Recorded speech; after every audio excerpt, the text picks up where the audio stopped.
very late Wednesday night deep strike stream. Very late. Oops. Mute that or turn that off. I'll just go ahead and exit out of that.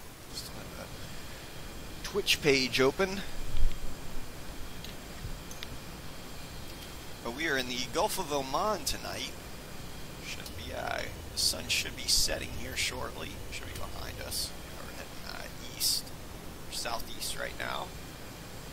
We are going to be bombing Shariz International Airport, which is a shared military base. We're going to be doing a suppression of enemy air defense, as usual. We are going to be flying this one solo tonight, looks like. So, but it is going to be a over 500 nautical mile long strike. We'll take a look at exactly how far we're going to go. It's like 588 nautical miles from the ship. First step is we're going to be rendezvousing with the tanker overhead. And without further ado, we're going to go ahead and get airborne. Wow. It's got a little bit of a glitch right there. See if we can't finagle our way off the ship. 310 launching Cat 1 outbound. Yeah, that didn't seem to be a problem. We are going to be using full burners though. This is a case 1 launch, so we're going to do a 10-degree wipeout.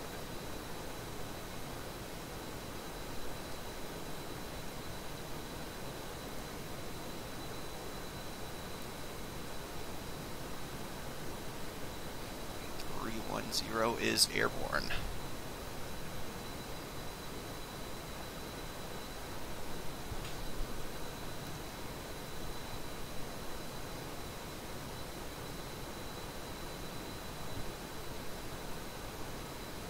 I'm actually going to hold on to full burners for right now.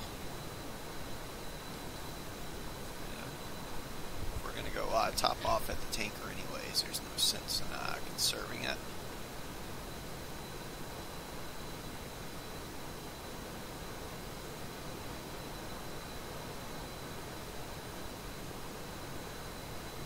Passing through the stratus cloud layer at lower altitudes.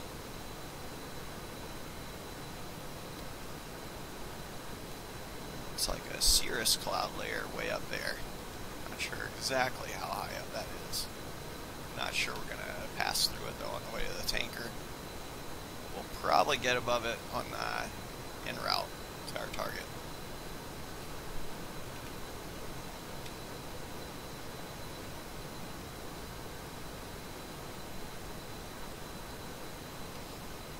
As usual for these deep strike missions, we are packing 2 additional tanks from what we normally use, which is just a single centerline tank. We're expecting the tanker at Angels 20, speed 300.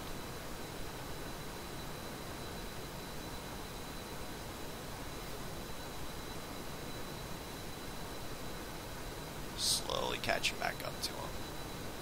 Haven't gotten a visual quite yet, but then again, I haven't really been looking for them.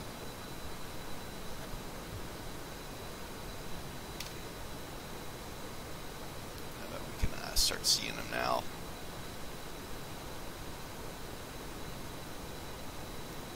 Yep, there he is. Looks like we need to go ahead and extend the drogue on him.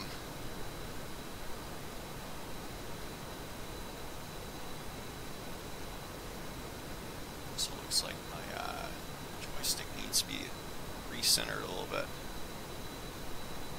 Try to. Uh-oh.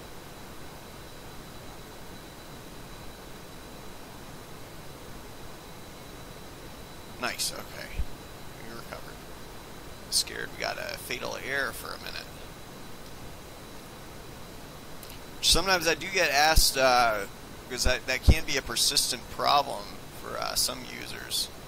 Having a fatal error every so often in FSX. The best advice I can give is there's a file on Simviation. If you Google Google FSX crash to desktop fix. That seems to work for me in all the machines I ran FSX on, which is a total of 3. I do still get them every now and then, but it's definitely less frequently than before.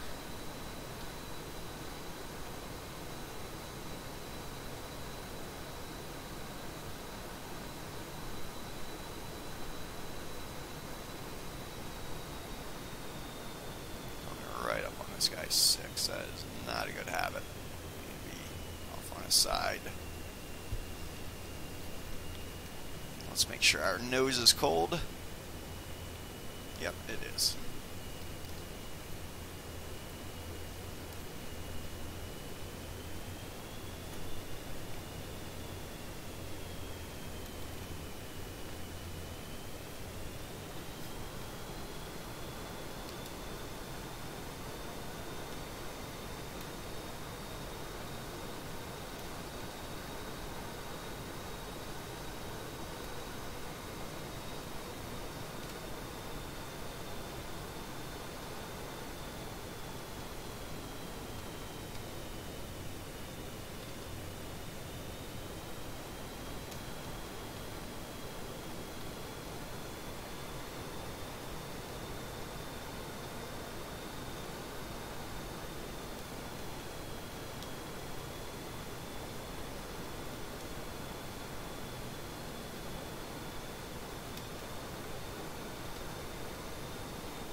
So let's take a look at our fuel state.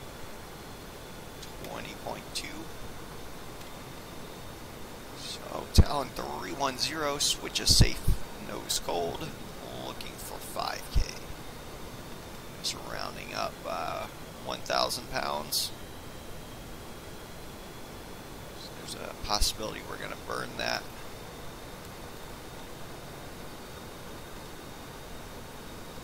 Topping off though at 24.1.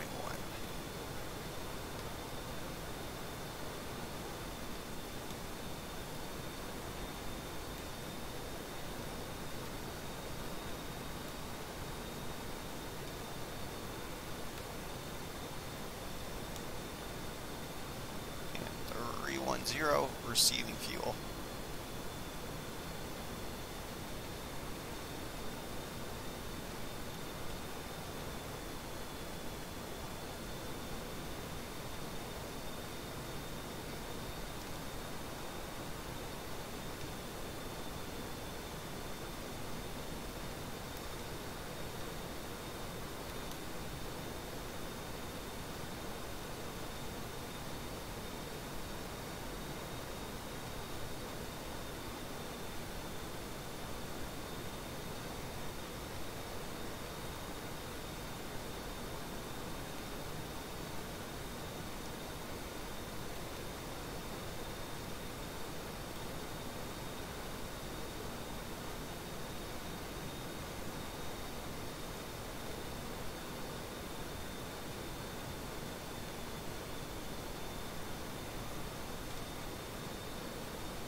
So we are topped off.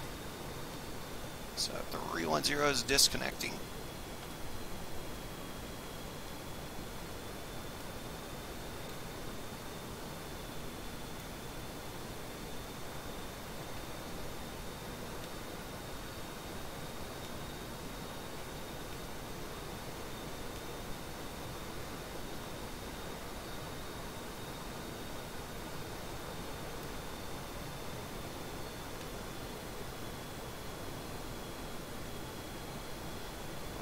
saying goodbye to this tanker here in a second. So I'll go ahead and get our HSI squared away. It's off to our right. So yeah, we'll go ahead and say goodbye to this tanker. Give him a little wing wave. And we are off to go bomb Cherise International Airport.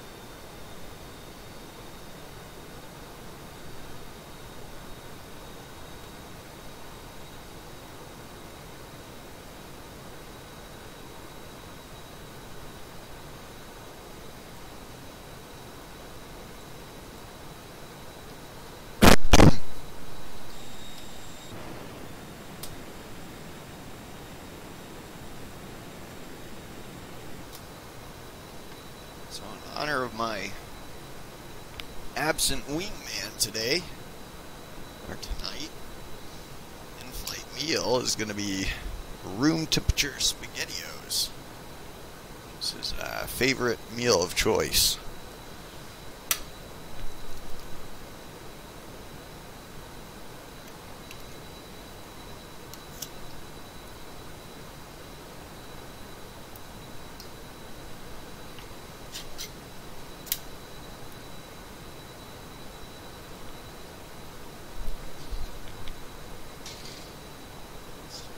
Put this top right now, so I'm going to make a mess.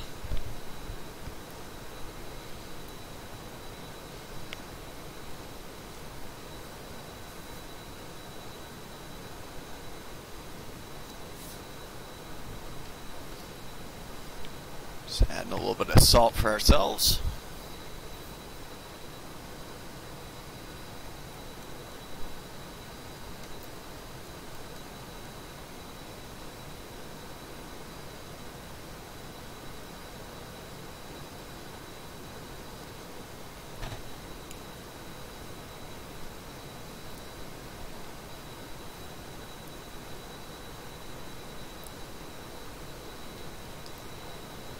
Looks like we're hitting a little bit of turbulence as we go through this cirrus cloud layer. Before we took off, I did make sure our ports were forwarded.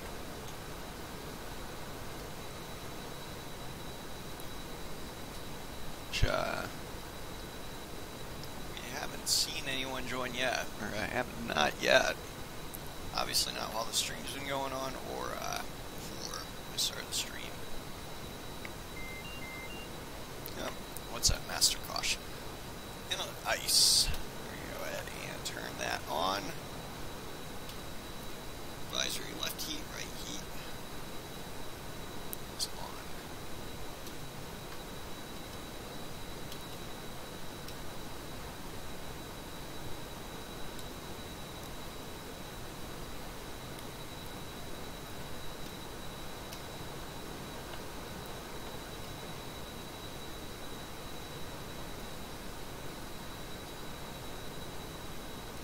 Past the cirrus cloud layer. Go ahead and turn that back off for now.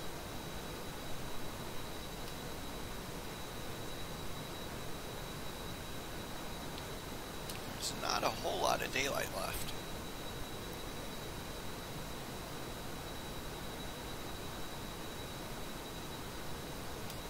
So it's going to be about a 2.5 hour long stream or so.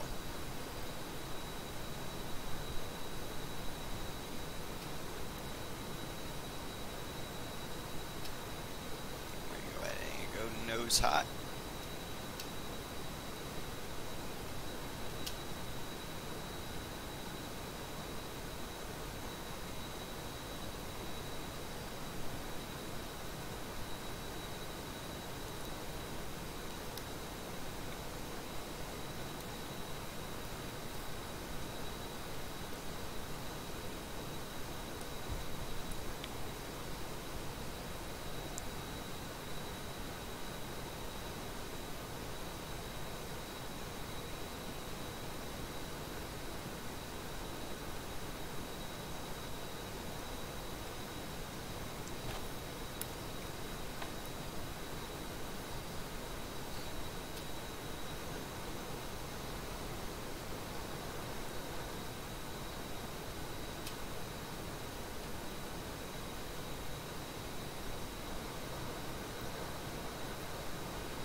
level off, though, we are going to see a significant increase or decrease. I'm guessing we're going to shave off 5 to 10 minutes. ETA just when we level off. I'm going to level off till about Angels 35.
Nice if you could open up a window to dump trash out of.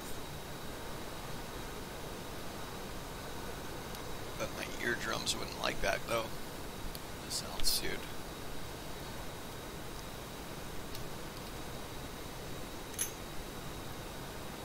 Granted, this altitude though, we would be holding a little bit over a 15,000 foot cabin. So you should still be on the hose. Superhornet or Legacy Hornet at this altitude. I forget the exact altitude it starts at, but at a certain point it will start going towards essentially half of whatever you're like if we're at Angels 35, it's going to look for a 17,500 foot atmosphere, which a lot of people would pass out in. Especially if you're not acclimated to it.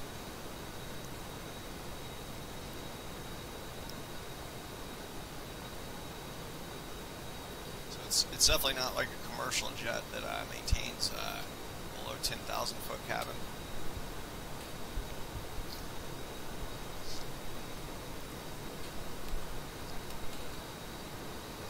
These jets are made for war fighting and not necessarily passenger comfort.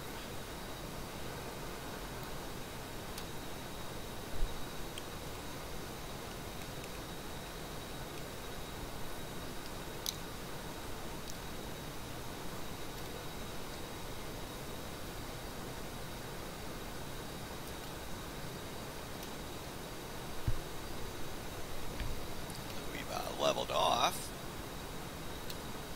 so gaining a little bit of airspeed. There's 9 miles a minute.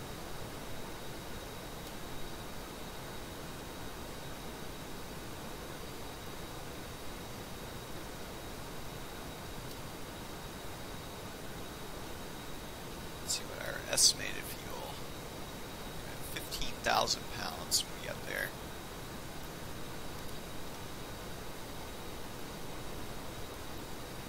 Right around where we want to be.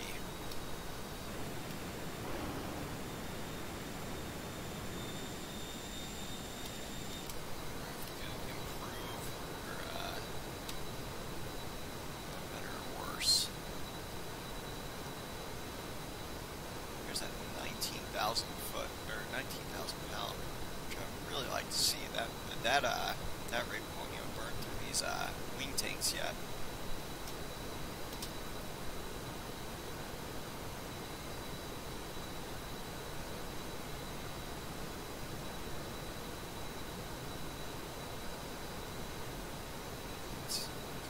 Spot on the throttle. Definitely. That's no.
up the street, it looks like. You're the Strait of Hormuz.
OISS.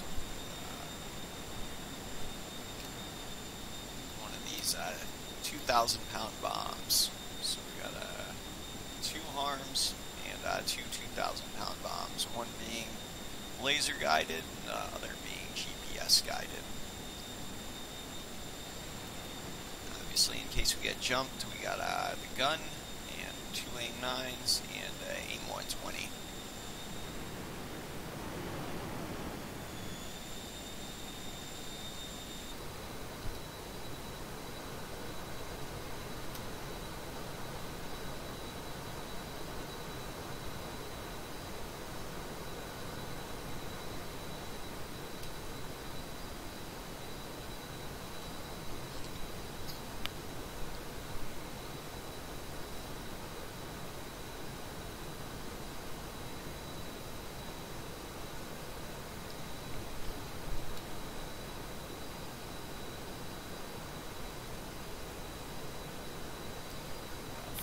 Minutes out.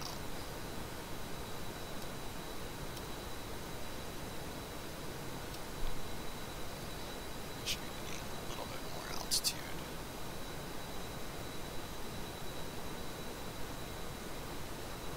Slowly climb en route.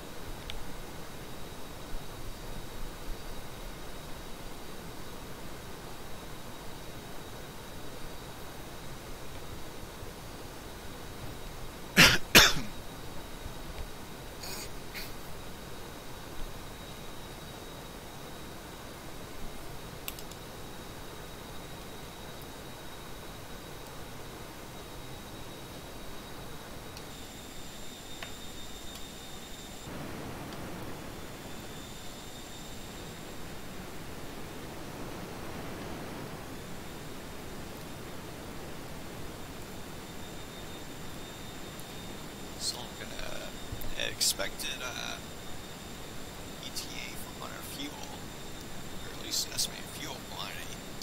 Right there, about 19,500 pounds.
Right back.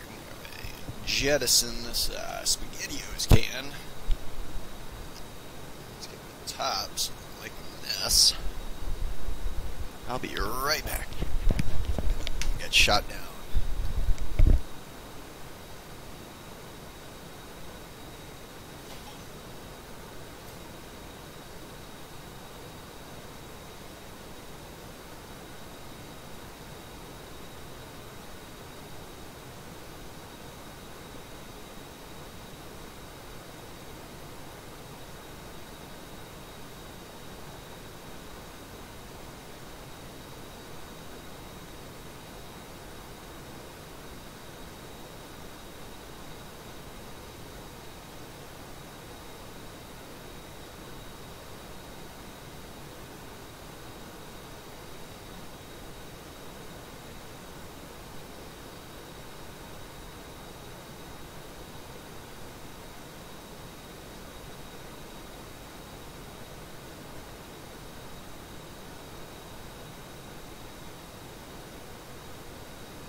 gets us in up to Angels 38.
expected it to be after, let's see, we've been streaming for about 40 minutes now.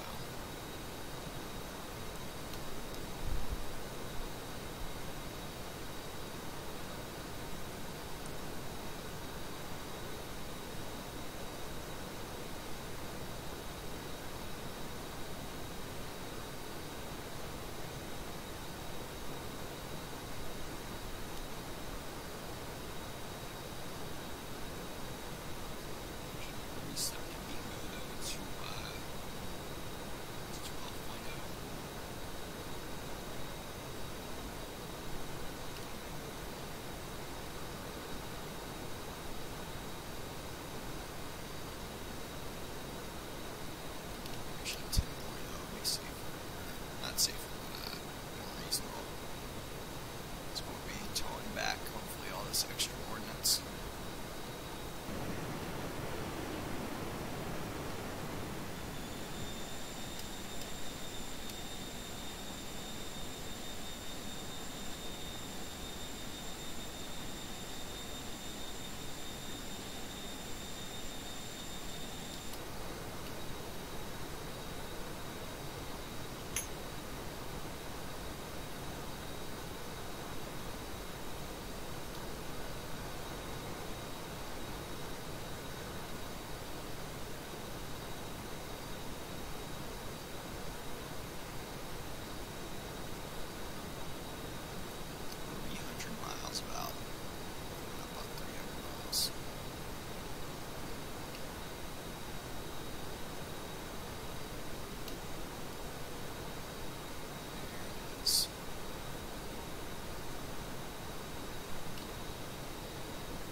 Just for realism's sake, I am going to try to hold on to these extra wind tanks.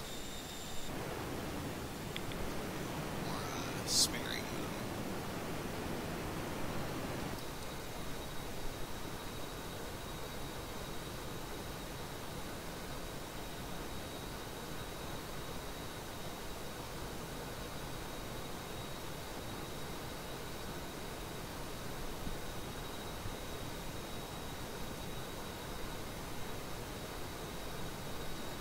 If we get jumped or something like that, a lot of times all this stuff will come off our wings, especially for flying solo.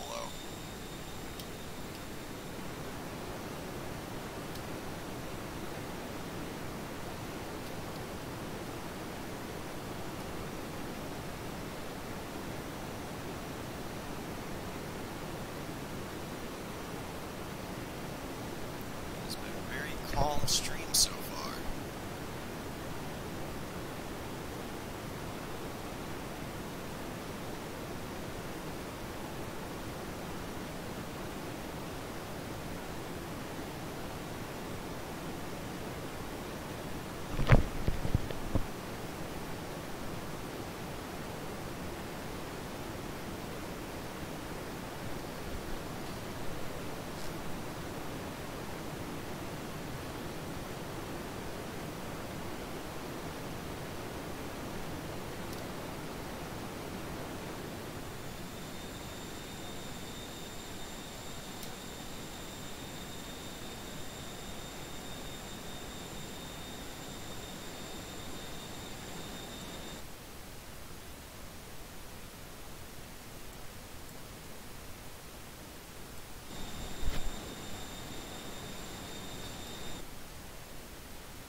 didn't notice, I just moved the rear view camera a little bit higher up, so we should be able to spot some anyone who spawns in back there a little bit easier, since we are at 5 degrees at alpha right now, as you can see.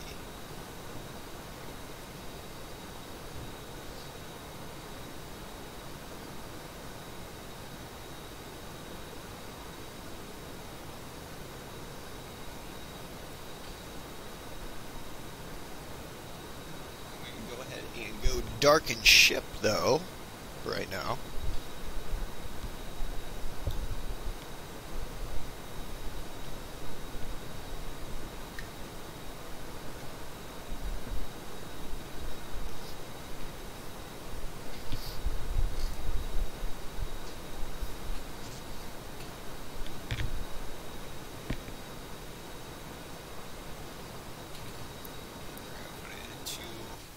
Dusk setting. You know, things a little more green, and green is my favorite color.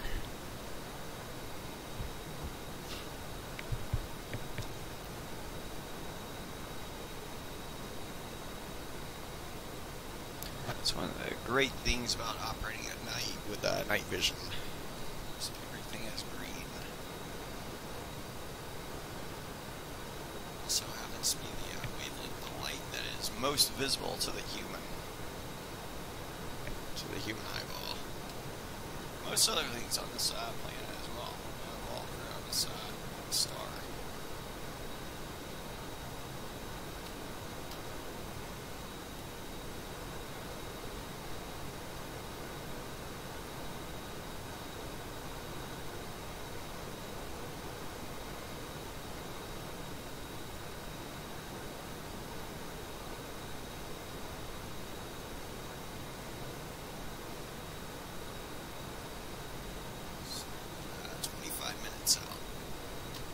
So, about 15 or so minutes before we start looking at weapon employment.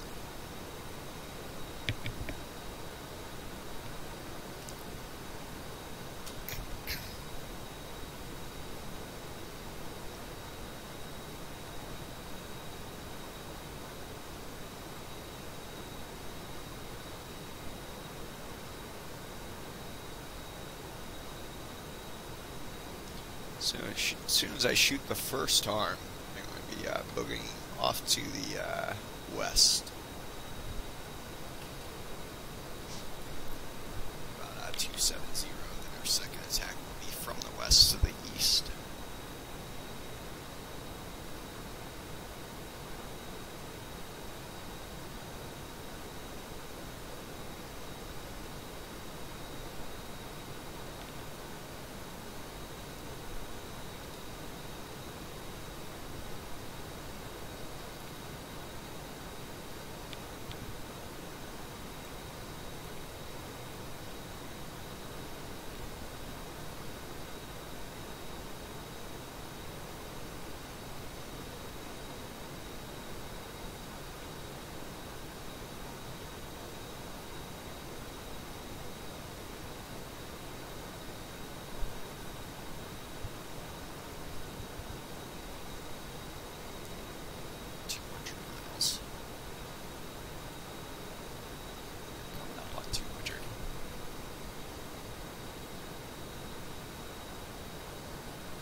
Start seeing spikes.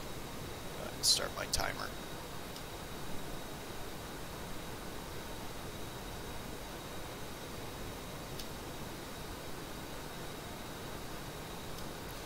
Out of air ground mode. We are still showing 19,500 pounds of gas. When we get there. Right now we have 20,800 pounds on board.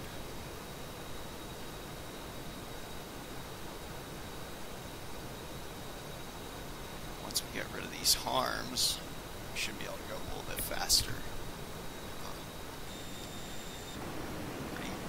big drag coefficient. Our wings there. Not as big as the 2,000 pound bombs.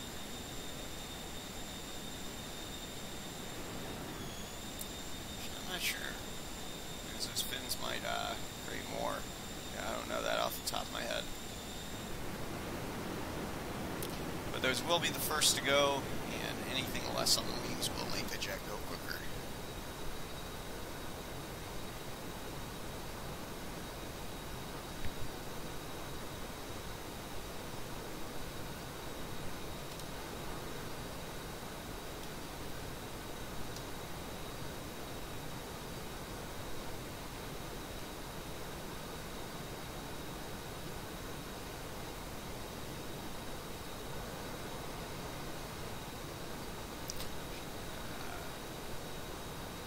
Reset my timer. Because I don't think I was going to be wrong, but I'm actually going to time from 80 miles to 100 miles, or 180 to 100 miles. So tell me time over target, or time till target. A much better approximation of it as soon as I start getting the spikes. The timer started.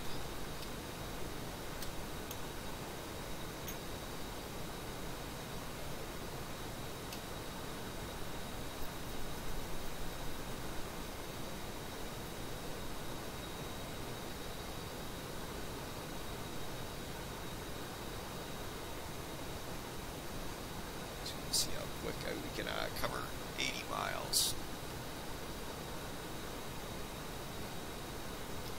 8 miles a minute, or 8.8 miles a minute, which is roughly what we're doing. I'm going to estimate just under 10 minutes, right about 9 minutes.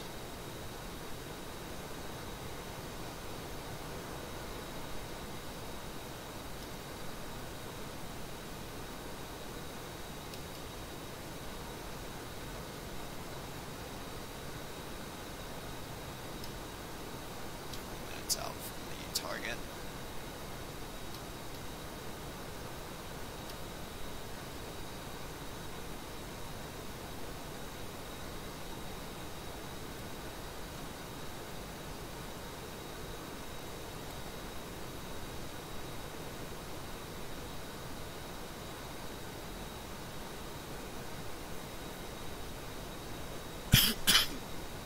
Excuse me.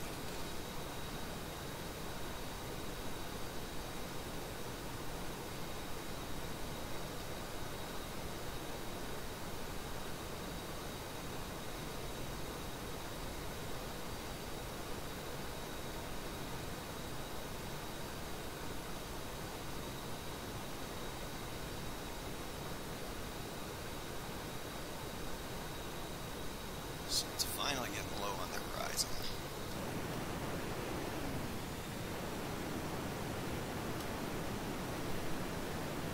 We'll be committed to a Case 3 recovery at this point. So even if we jettisoned everything and flew back to the ship as fast as we could, we wouldn't make it back in time for a Case 1 recovery.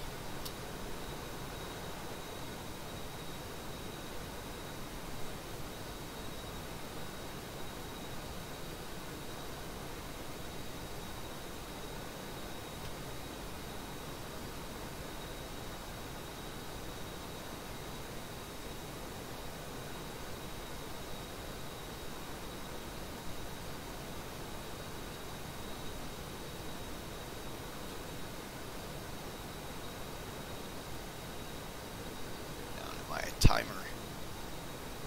There's 3 minutes. 1:54.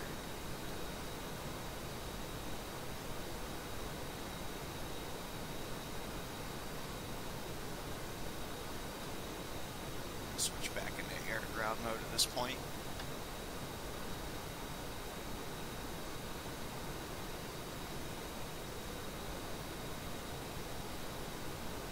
So our mission is we want to put a bomb into the control tower of Shuri's International Airport.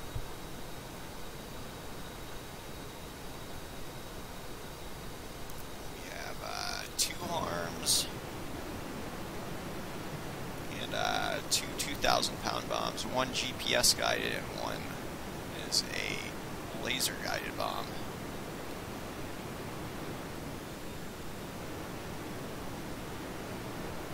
My plan as of now is take out any guarding SAM sites with these harms, and then follow-up attack with either the JDAM or the laser-guided bomb on the tower. Might not even have to expend all ordnance.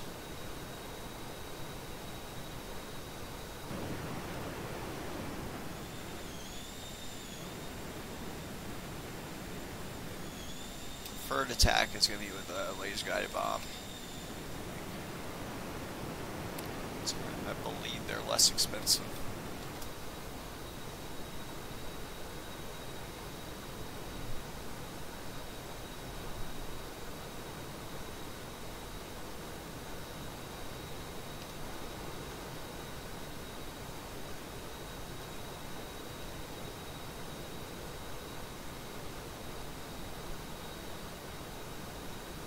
It's got about 1,000 pounds to go before we hit our estimated fuel burn until we're over the target.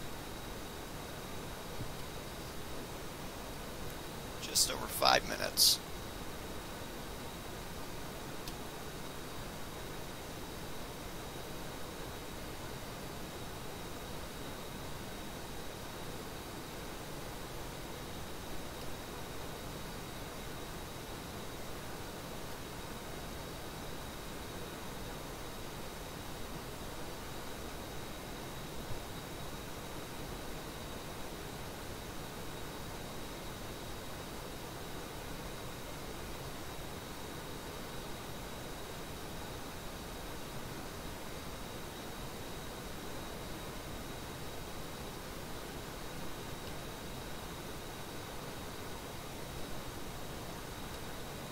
Six minutes.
minutes and 10 seconds.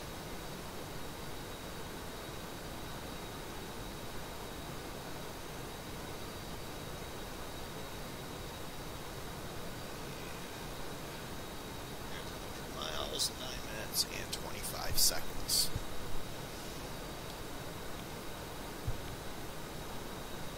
A little under 10 minutes.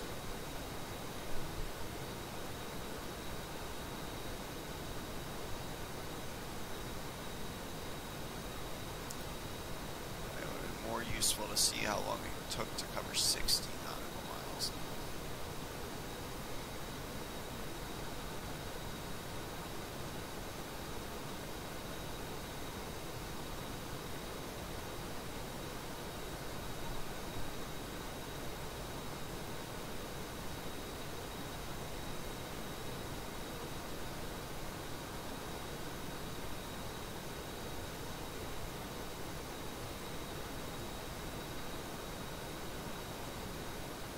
Slightly off to the left.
Spike Sam, 12 o'clock.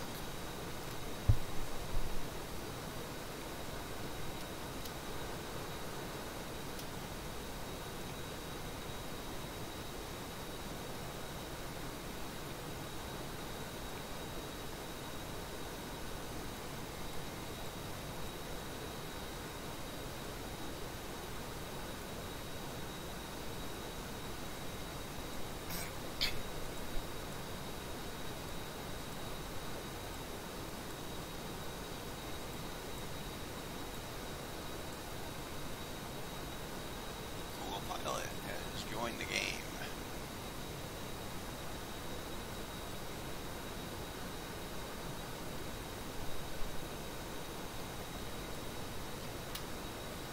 Spike Sam, 12 o'clock again.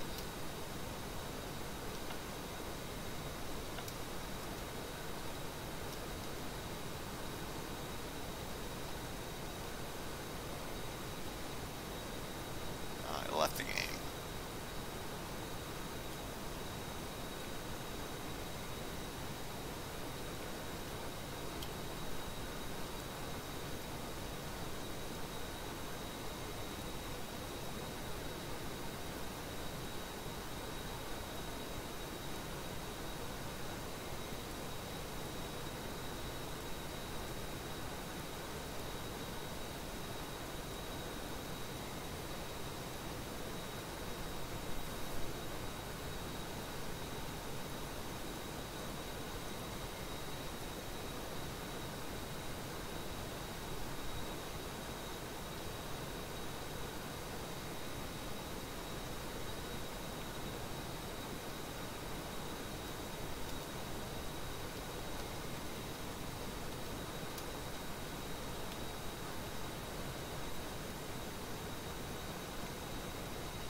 Just getting these coordinates plugged in.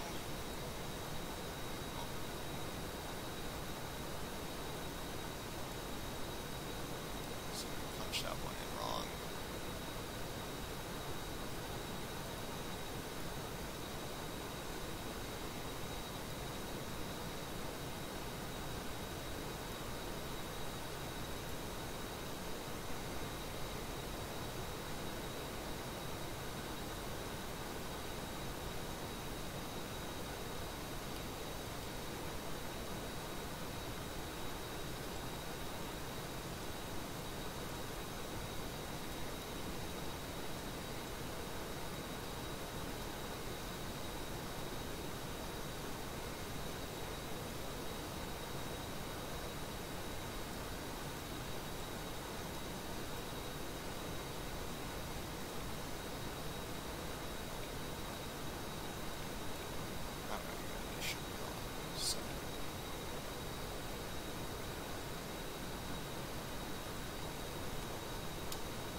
Talon 310 Magnum. I didn't get a tone on that.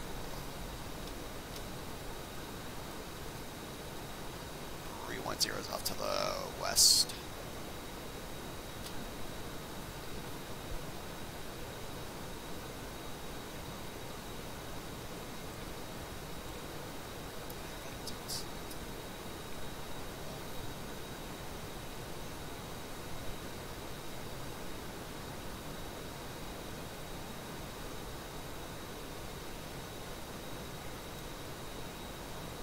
Let's take a look at this missile. There we are. There's our contrail.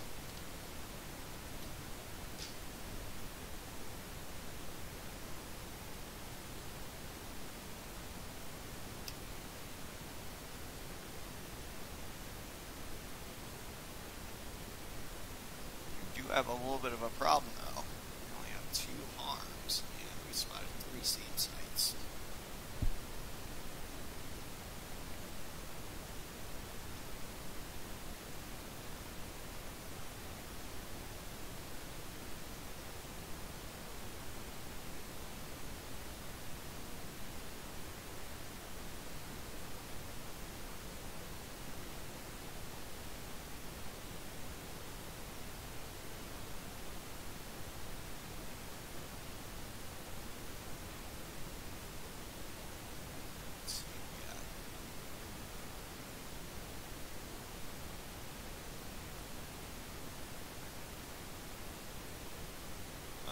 Yep, it did find it.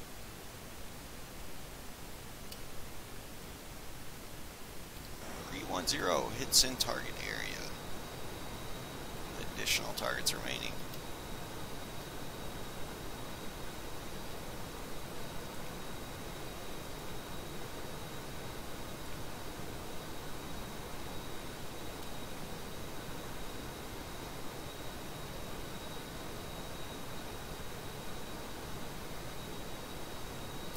So for this one, I'm going to continue to fly out this way right now.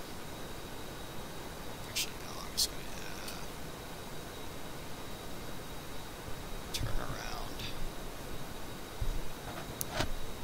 catch him on the inside of it. Lag spike there.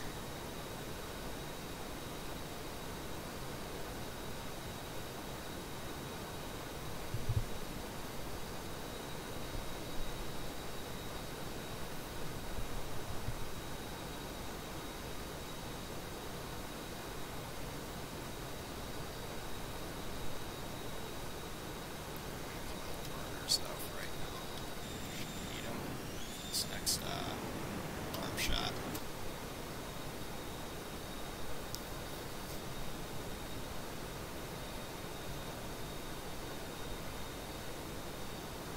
Oh, we actually might need him for altitude rat.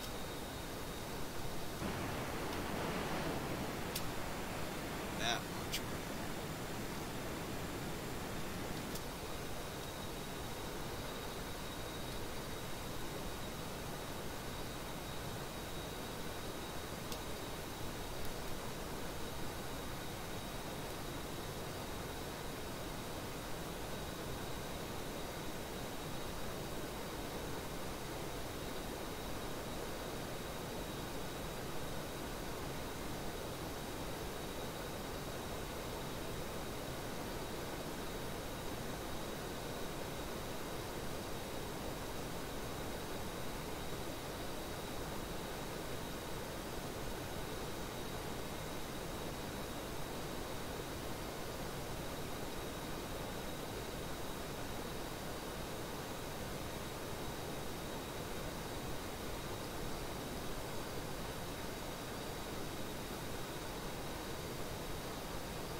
porpoising for a minute. You PH hold. 310 Magnum. We are out of harms.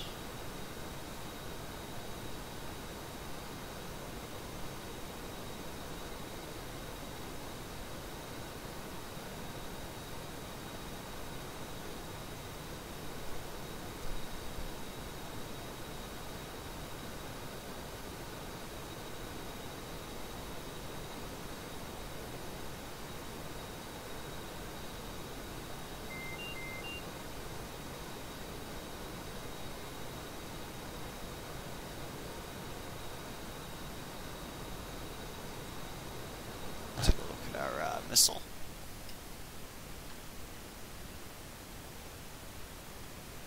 See our contrail back there. Back out to the west.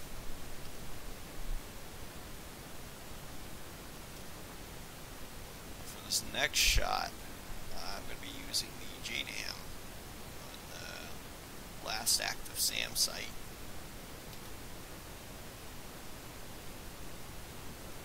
Probably will get shot at, and we'll need a little bit more speed and altitude. We're going to be going back up for that attack.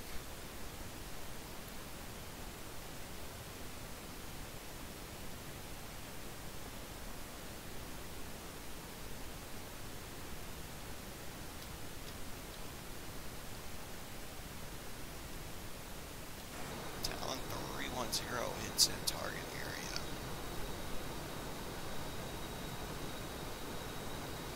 A little bit more speed.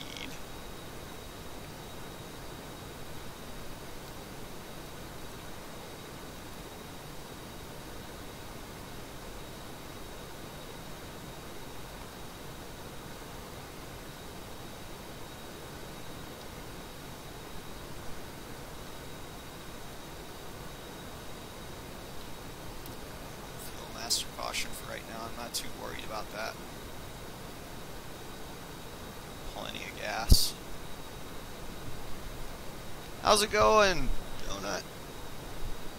We're about to bomb Cherise International Airport. I'm flying solo tonight. I just flew 580 nautical miles up from the ship, which is in the Gulf of Oman. But I don't have a harm missile for this last SAM, so we're going to try to take it out with just a GPS guided bomb. Should probably turn it in a little bit too early though for this guy. I need to turn away. He's about to light me up, I bet.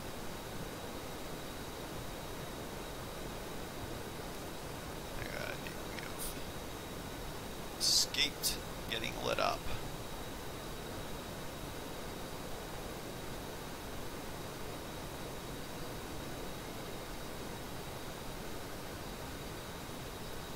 My plan is I'm going to go really fast at a really high altitude and run at them, and then we're just going to kind of Hail Mary chuck this bomb as far as we can and try to make it hit them.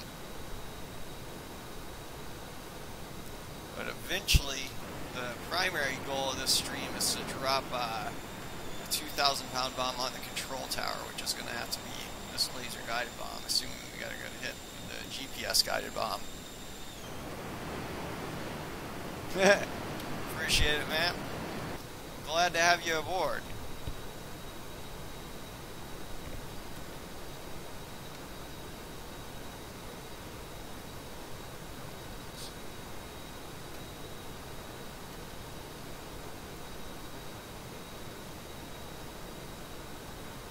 So I'm actually going to take the long way around.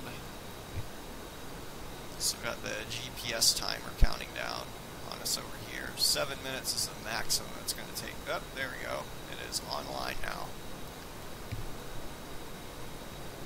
So GPS has a good satellite link. Yep, 2,000 pounders. And all these are, this is just a Mark 84 bomb, except with a GPS fin on it right there.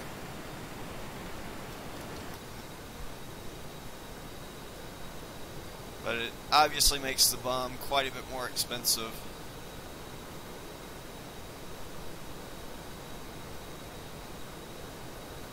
So unfortunately, the GPS units I do not believe are reusable.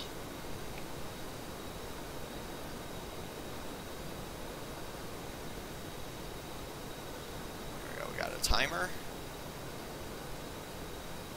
So my plan of attack is going to be to drop this bomb as fast as we can. We're probably going to get lit up for a few seconds, and then we're going to be boogieing out to the west. And probably back to the east, because we might have to zig and zag a SAM.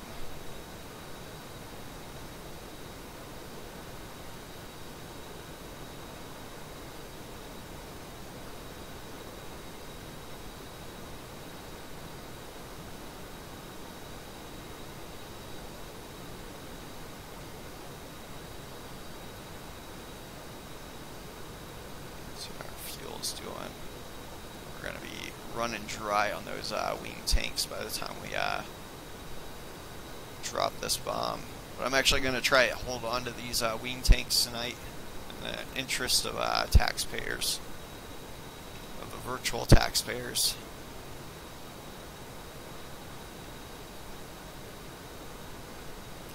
So I'm trying to build my speed for right now. And once we get to about 15 seconds, we're going to be pulling up so we can lob the bomb a little bit further. We're kind of putting an arc on it, if that makes sense, so it will arc over into the target.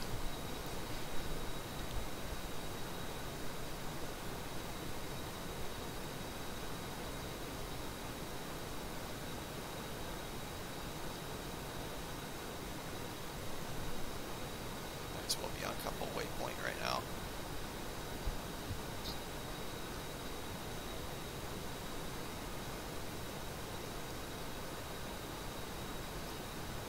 $27 miles.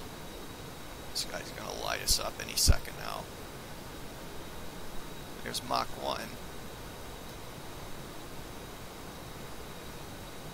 That's where we're gonna top out this current configuration. There we go.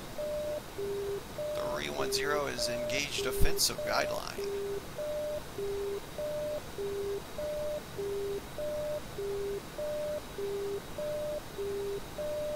Just 20 seconds. The 310 is engaged offensive.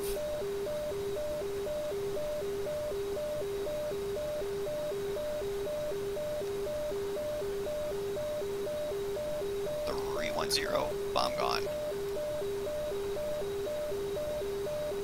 So we're popping some chaff.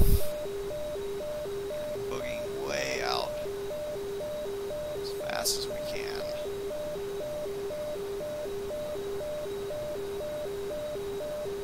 The 310 is off to the west. Holy cow, that was close. I think he popped another one off. That came a lot closer than I thought it would.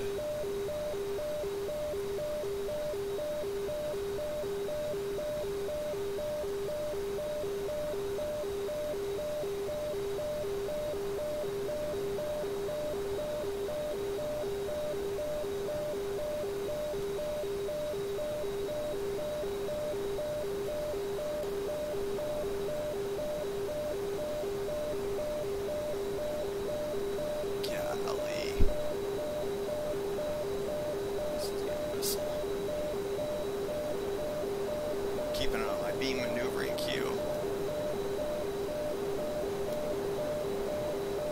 I think I can outrun it.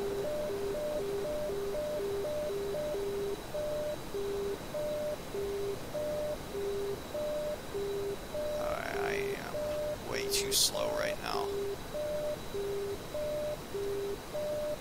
Anthony did not make it. I think he might be asleep. He is in New York, so I'm impressed he's able to make as many streams as he does.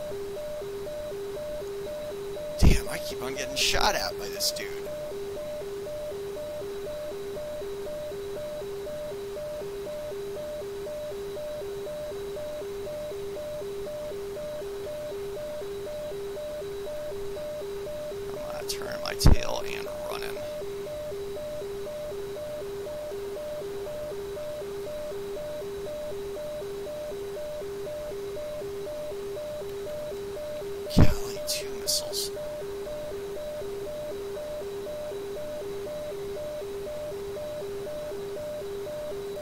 missiles.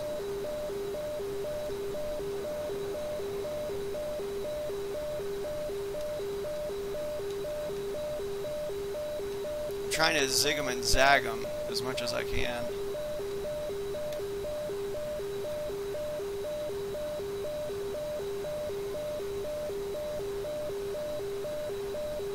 One of them has more energy than the other. Holy cow.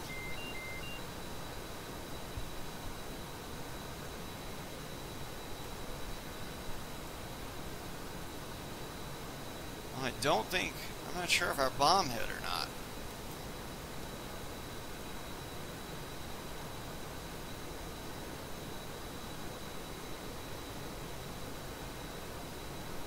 I do need to turn on inlet ice though.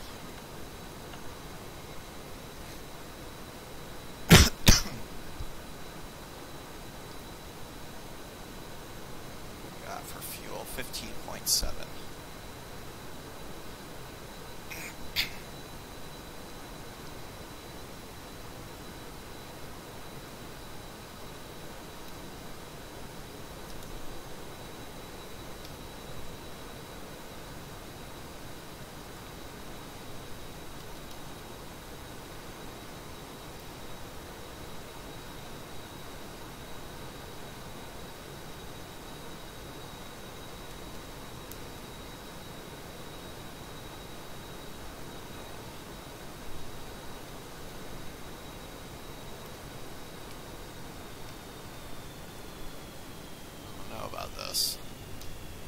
What do you think I should do? Continue to press the attack. What's my flares and chaff look like? Oh, that early warning. I have 0 chaff and 47 flares left.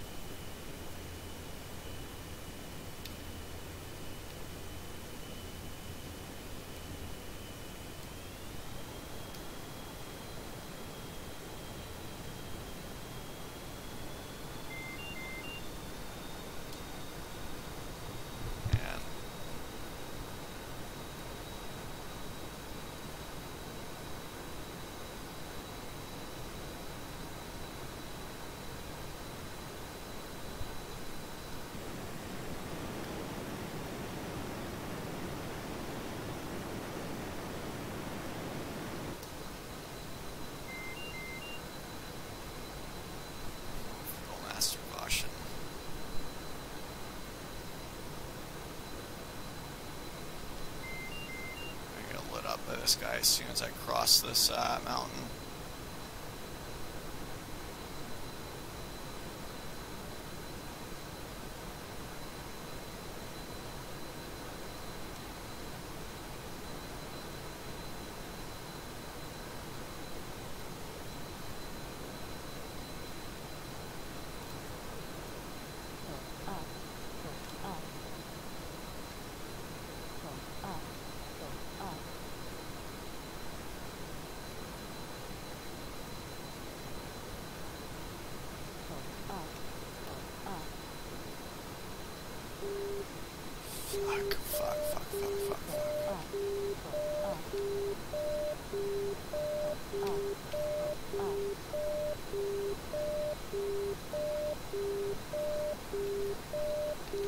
It's not even the right target.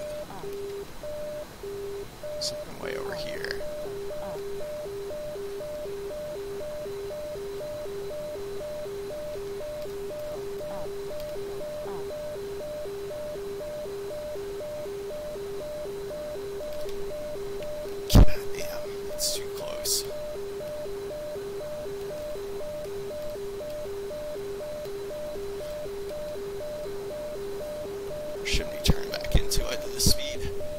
Shoot, he got me. Oh man. Yeah, that was unwise.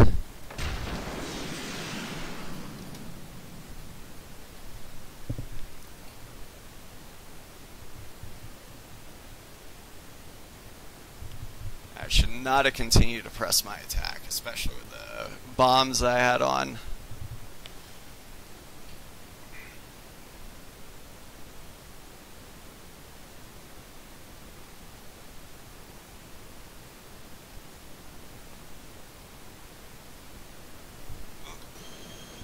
over somewhere again.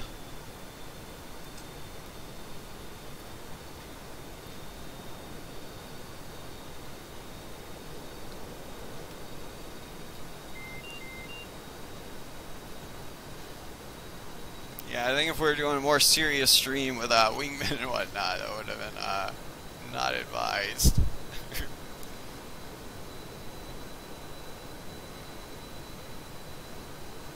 Yeah, well, it was dumb of me to press the assault like that anyways. That would have been pure luck had I pulled it off. Let's see.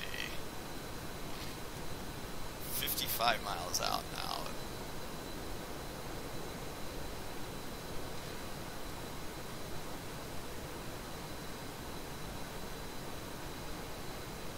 It'll be easy now though with the darn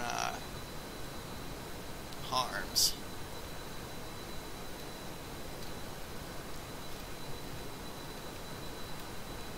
We had a bunch of close calls there. A bunch of really close call dodges. But yeah, they it was a bad idea to continue to try to assault without the right weapons for it. IRL, I think we would have boogied on out of there.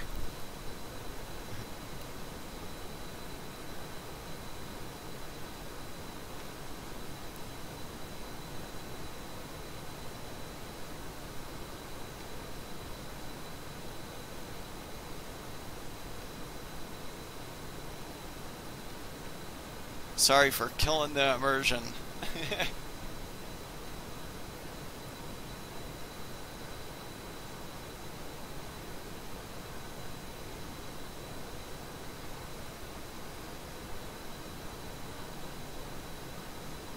Yeah, those flares weren't really helping. Those were radar guided, so especially given the fact we didn't have any more chaff left, it should have made it abundantly clear what I should have done.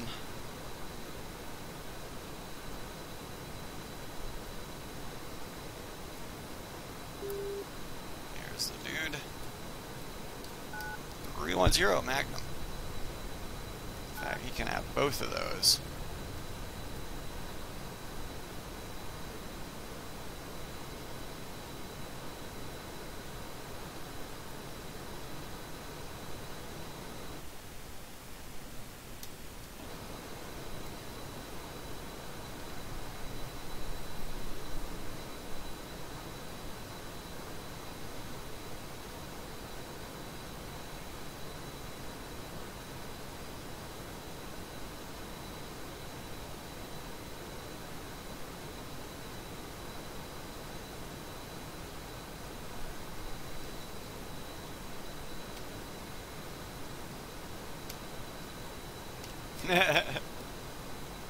Yeah. I've done that a few streams where I charge them with and take them out with a gun or something. You know, that was my plan of attack, was I wanted to get close enough and then hit it with the gun. But the problem in the previous streams I was without a weapon load, so it's a lot easier to dodge a SAM when you don't have these extra fuel tanks and this dissimilar loadout with a bomb on your wings. Which or I even, yeah, in one of the streams with Anthony, we were talking about that after I charged the SAM site. He was like, why couldn't I do it? I told him, like, yeah, because you got a bomb on your wing. You wouldn't have made it. That was, I guess, a good demonstration of what I was talking about.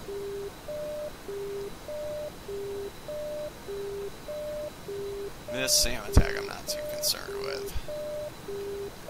We're going to break line of sight here pretty easily.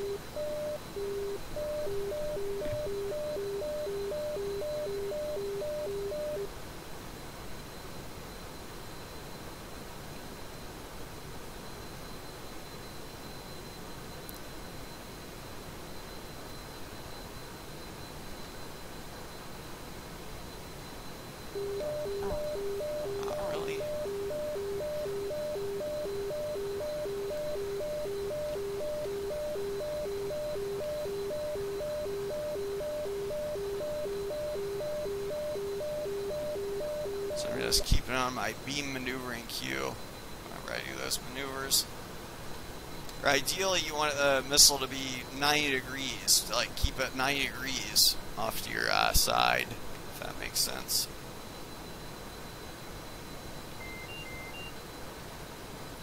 Fuel master caution again, not too worried about that.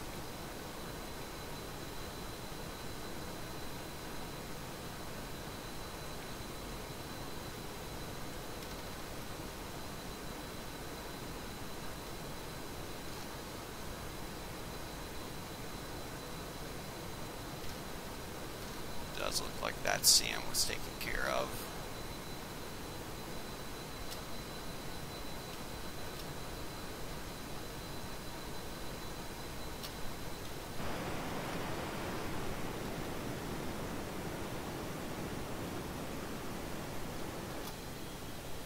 That's what we're looking for.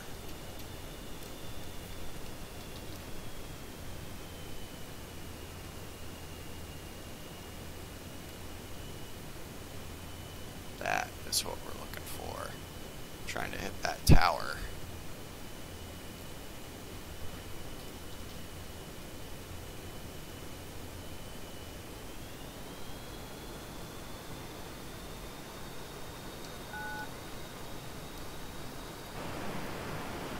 Zero bomb gone.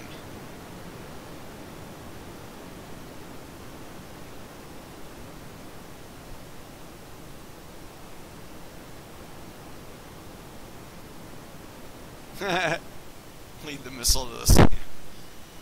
Oh man.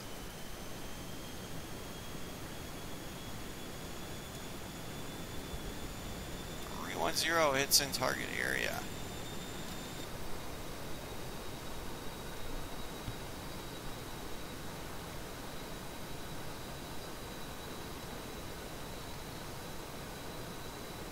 Oh yeah.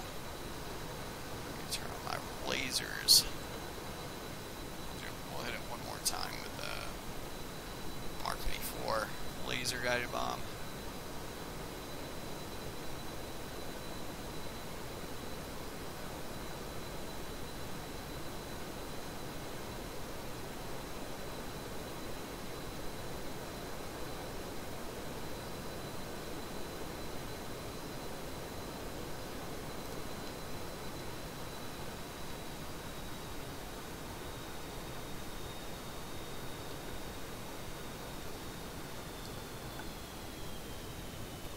Zero bomb gone.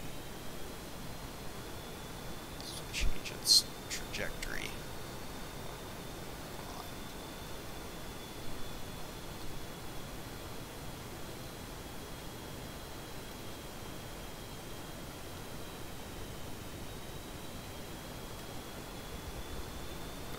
310 hits in target area.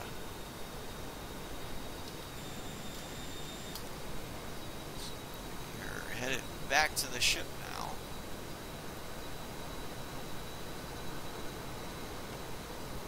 Since we already wasted a jet, we shouldn't be too concerned about keeping those tanks a little. I'll burn through them for now.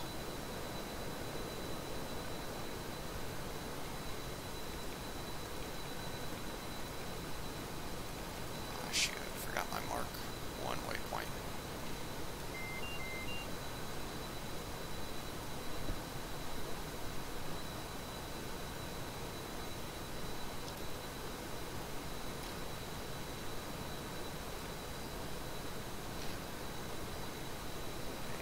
South now.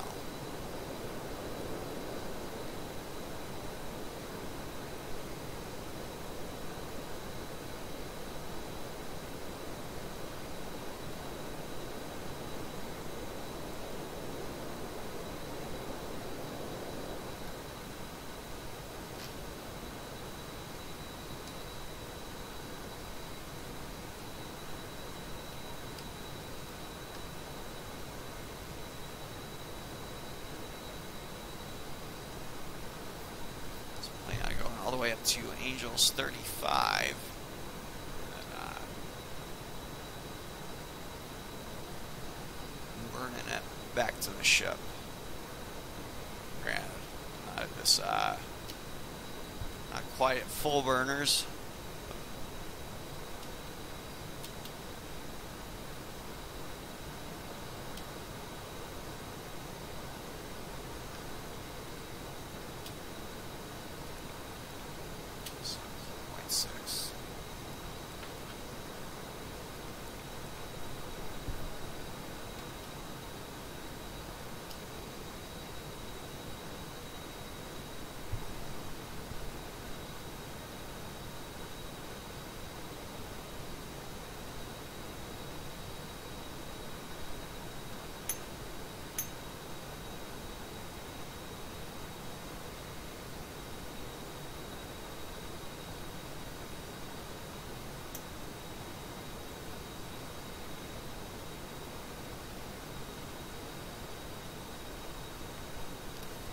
Angels 35.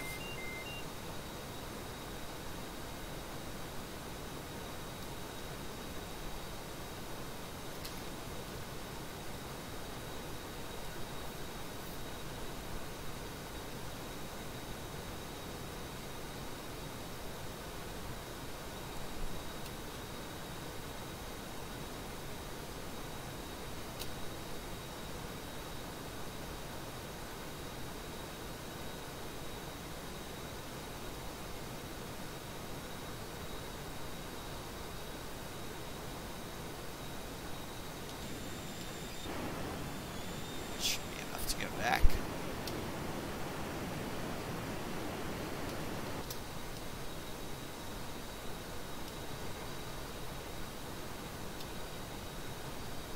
So we always go a lot faster on the way back, just because we don't have to worry about drag on weapons.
About 11 miles a minute on the way back. That's pretty good.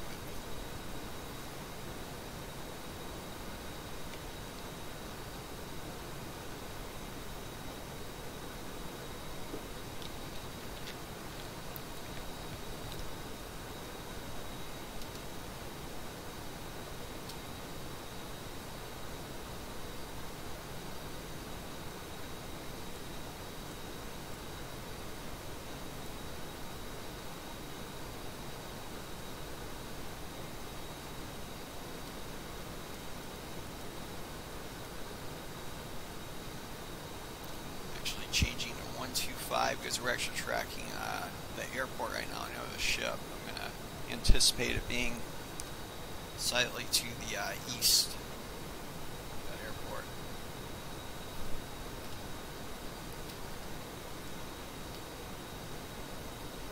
We can go ahead and change over to night mission cam.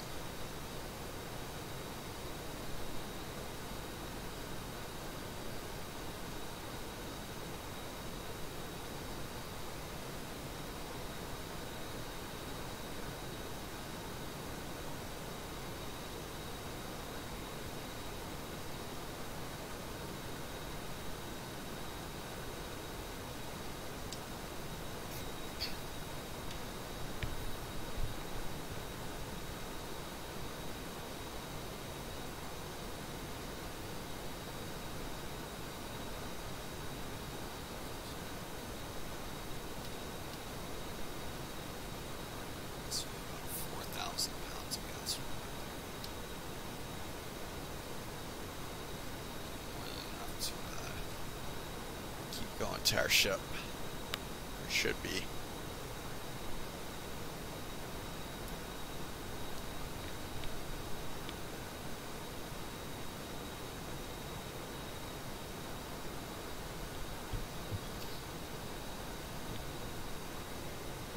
I use the X52 Pro. The joystick and the throttle for it. And I've been, man, this thing is old as heck. I've had to do surgery on it to get it repaired before, too. My throttle, it used to be a lot better. It used to have the detents and everything like that, but I played so much, it wore through them.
South from the airport, so about 40 minutes out from the ship.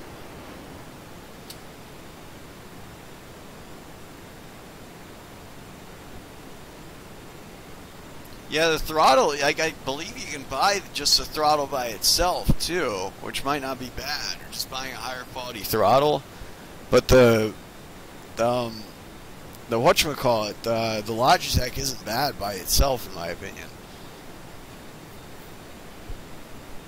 It's a lot more of a stable stick. I do kind of like looseness in my sticks after I've been with the X52 for so long, but yeah, I do like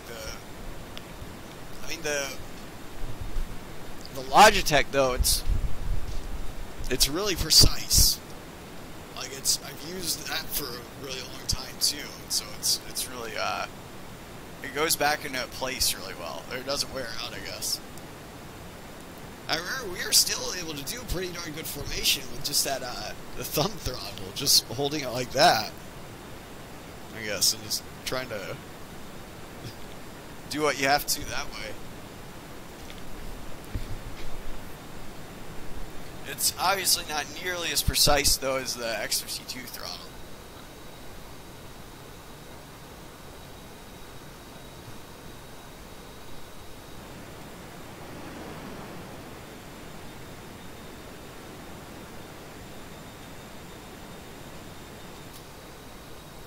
This is definitely going to be a night recovery tonight.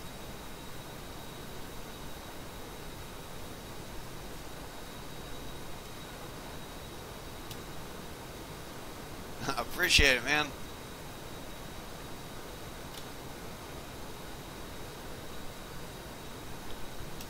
It's not often we freaking lose a jet on stream, but yeah, tonight you got to see it. Yeah, it's usually done after something really stupid happens, like what I just did.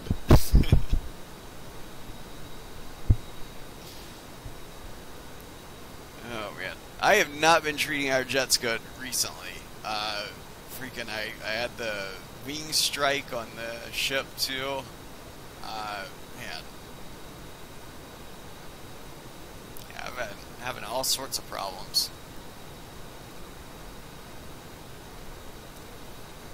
We'll have to do an ARMA stream and show a recovery of a pilot.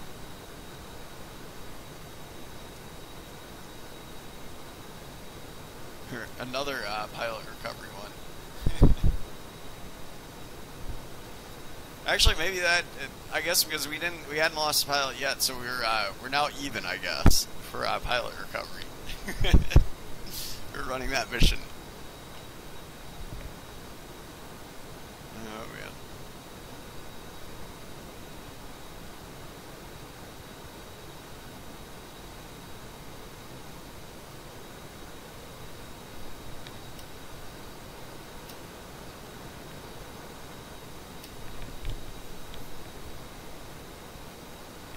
Keep fluctuating a little bit.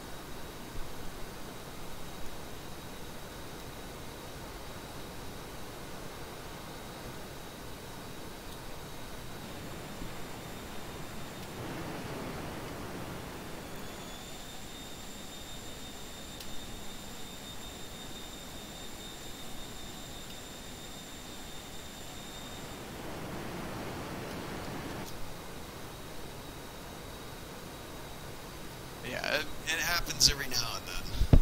But yeah, I try to minimize or try to keep the immersion.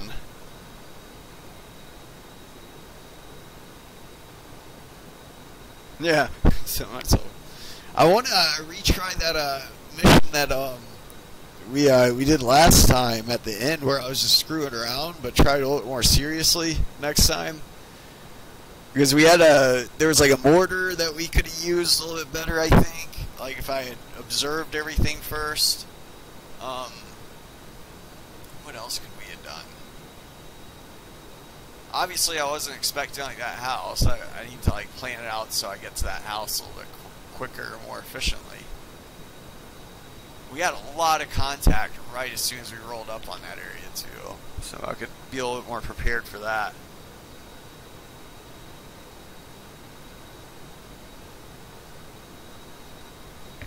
But yeah, I made that mission probably like a year or so ago, and I forgot that it had been combined and whatnot with other testbed missions.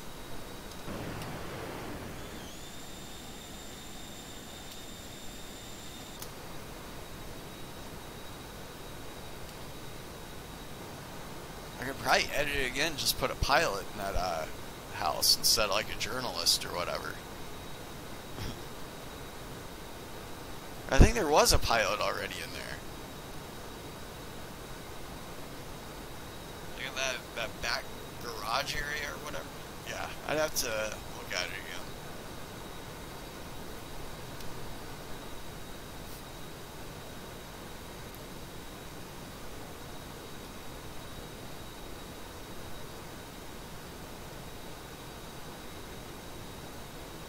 Still no sign of the ship yet. Right, we're not expecting it till about 220 miles from the ship. That's not from waypoint 0. So.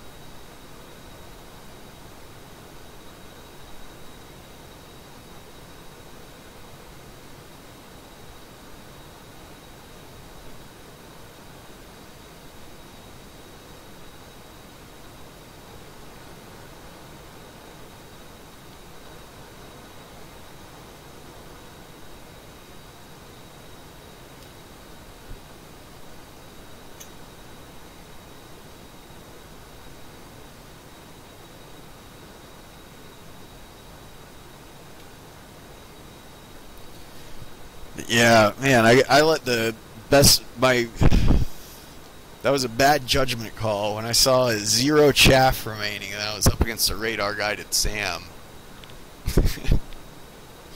That was suicidal, and didn't have chaff, and I had a bomb on my wing. That was,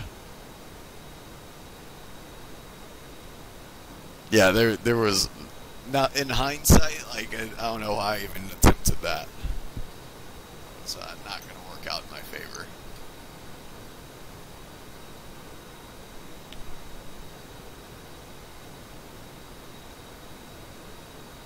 Ideally, you should never turn back into a SAM like that, but what I was trying to do was get within its minimum engagement range, so then I could switch to guns and then have a nice, relaxing approach while I tried to kill it.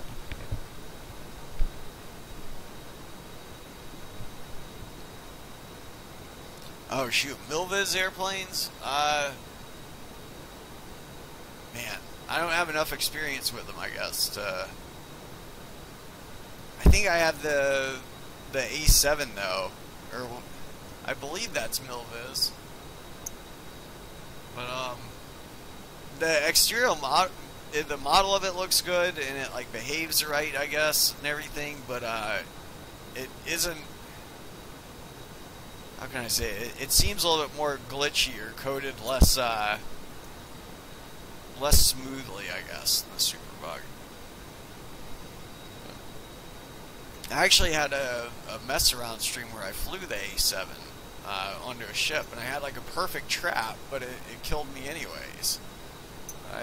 I think I got robbed. If you look on my YouTube channel under what is it, like other than Superbug, I think playlists, you should see like a A7 or the mouth breather airplane, or the Slough, this short little ugly fuck airplane.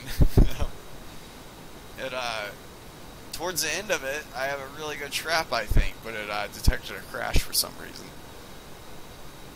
I think I got robbed.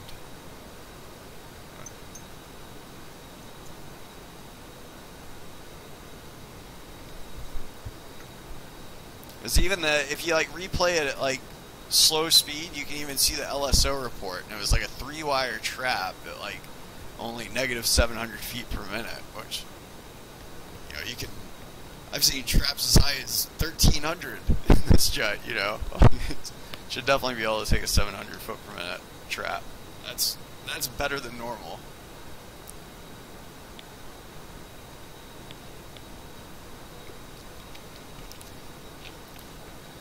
By no means am I saying that's a greased light, like, yeah, that's not a greased landing on a commercial jet or anything like that. That would definitely be a rough landing in a commercial airplane, but yeah, for carrier traps, you're not supposed to flare. You're just riding AOA all the way in.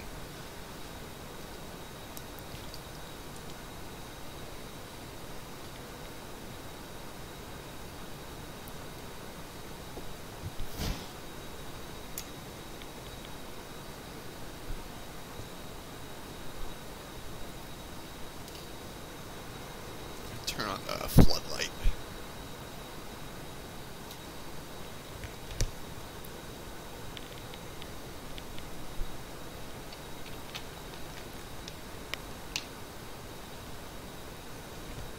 But yeah, once you get attached to the Superbug, man, it's... I mean, I guess I can only speak for myself, but yeah, I'm still fascinated with this jet. Like, once I started flying with it, I just kind of stuck with it after that. And nothing else really compares, I guess. It's like the PMDG of military jets.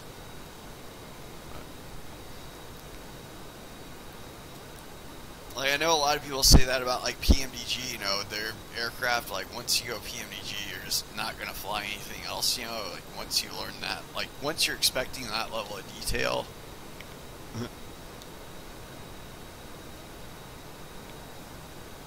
Yeah, yeah, happens to you too. You gotta, yeah. Did you see what I was talking about? It was a pretty darn good landing, I thought, especially given the fact that the HUD doesn't work right on that jet.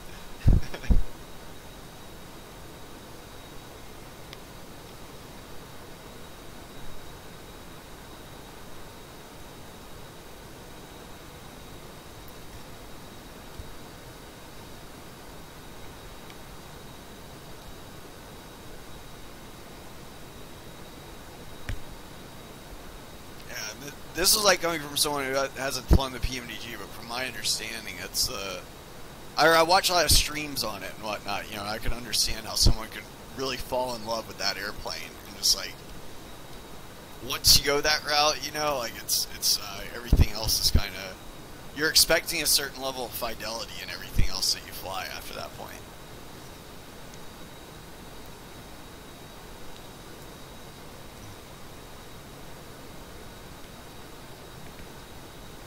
Yeah.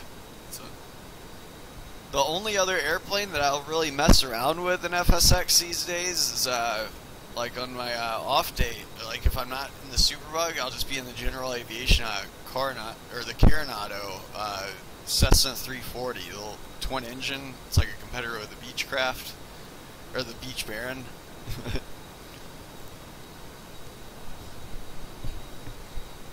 But yeah, that I guess you don't have to expect too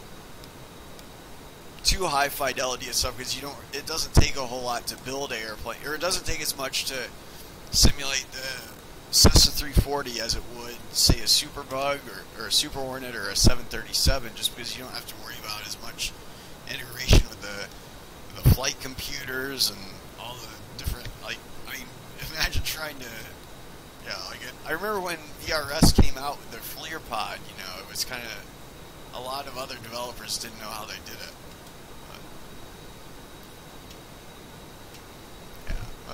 Or just little things like that, you know, or the co-laminating HUD, where it's, you know, you can move your head around and the HUD stays where it is.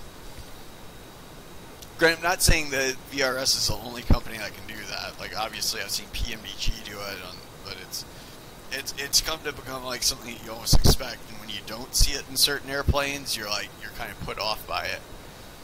I believe Milviz, they also have a co-laminating HUD, but the problem is it's just not, how can I say it, it's not, the velocity vector doesn't really, it's not as truthful as the VRS's one. Like, wherever this thing is where, like, that is the flight path indicator, you know, or the velocity vector, and you can always expect it to be pretty darn true, regardless of your zoom and whatnot. On some of the other airplanes, not quite as good, I guess. With that being said, though, I will admit, like, maybe it's realistic in the other airplanes because they're older, you know, and they're not, like, you know, fly-by-wire controls, so maybe it wasn't as predictable as a Super Hornet is, like a modern jet is, you know. Maybe in the A7 it wasn't as good.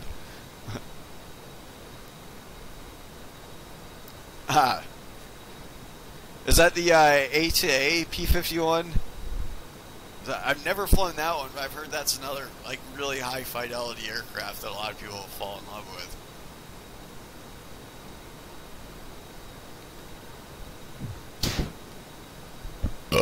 Excuse me.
Oh, yeah. Wait, no way. Did you just subscribe? Holy crap. Dude, I appreciate it. Wow. Oh, man. Holy cow. You have made my weekend, man. I appreciate it.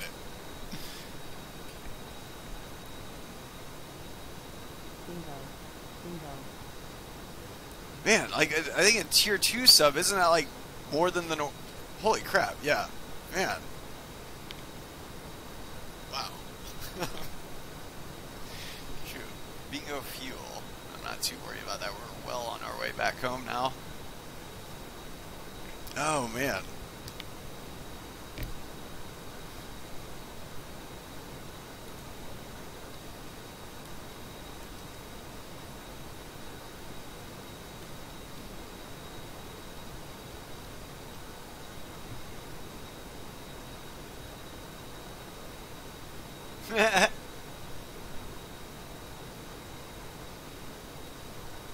There we go. Got you as a moderator too. I figure that's the least I can do.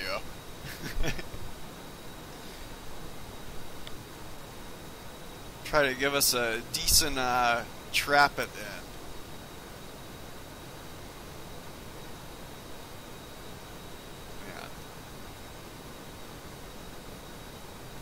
I'm gonna smash into the back of the ship and break another jet.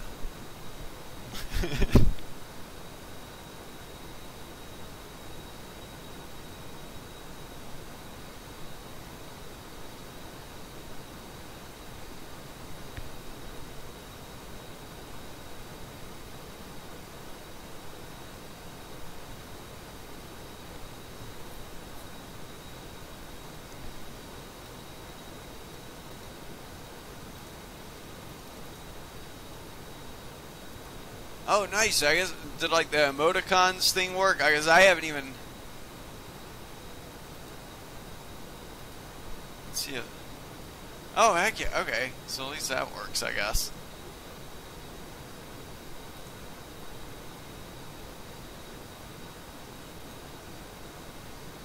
Oh, shoot. I need to have like a normal emote or whatever for...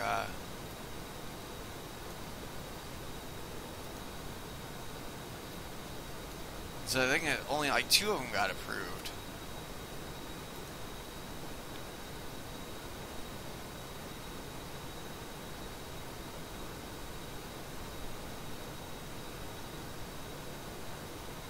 Man, I appreciate it though, man.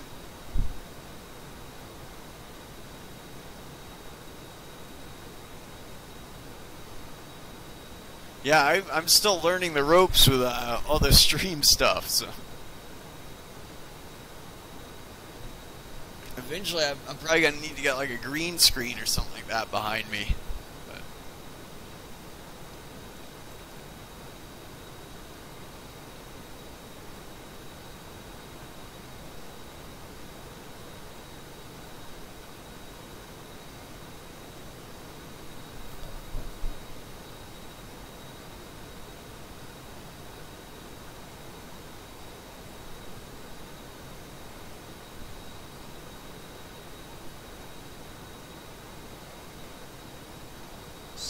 Gotten the ship's tack in yet.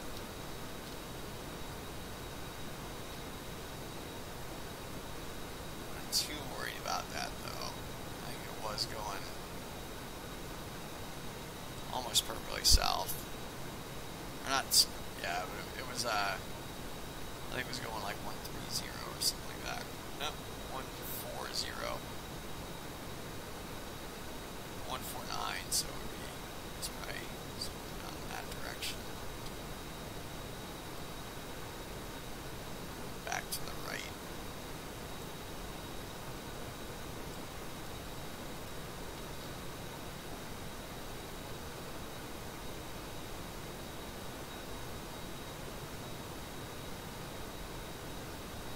Actually, though, I'm not really expecting to see it until about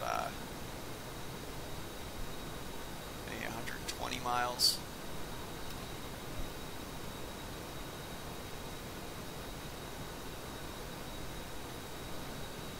Yeah, it's surprising me. It's such an old game. Like, a lot of people think that it's a downfall, but in my opinion, it's one of the ways you know it's a good game, is how long it's been played. But I've been playing this game since, 2007, I want to say. Yeah, because I got back from my deployment in 07. I got a desktop computer and FSX and Arma on it.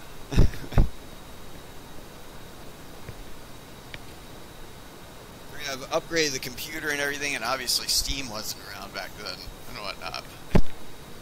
But yeah, when this game first came out, though, the default acceleration Hornet was not in it. Like, you had to get an acceleration pack, which came out like a year later or something like that.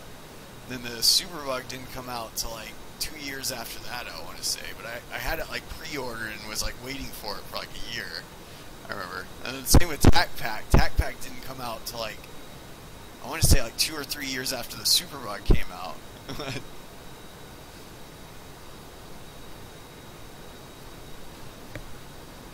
But yeah, by now I think TacPack's been out now for like at least 5 years or so.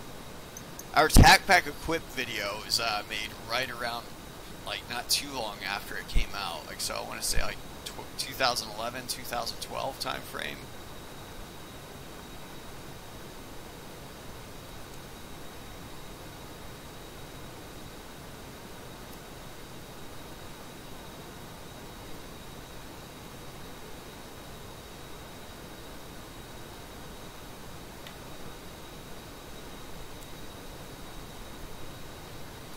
One thing though, man, is I really wish this one thing that FSX is lacking right now is a good E2 Hawkeye. You would think as long as this game's been out, like someone would have made a good quality E2 Hawkeye by now.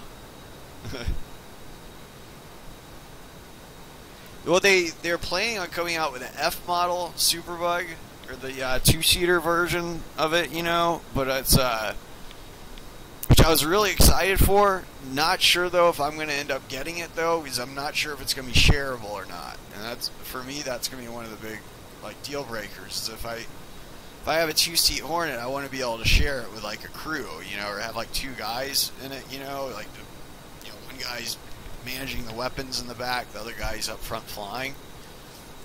I'm not sure if that's going to be the case, because a lot of these gauges and whatnot are not just gauges that you see in the virtual cockpit, but just the way the game is coded.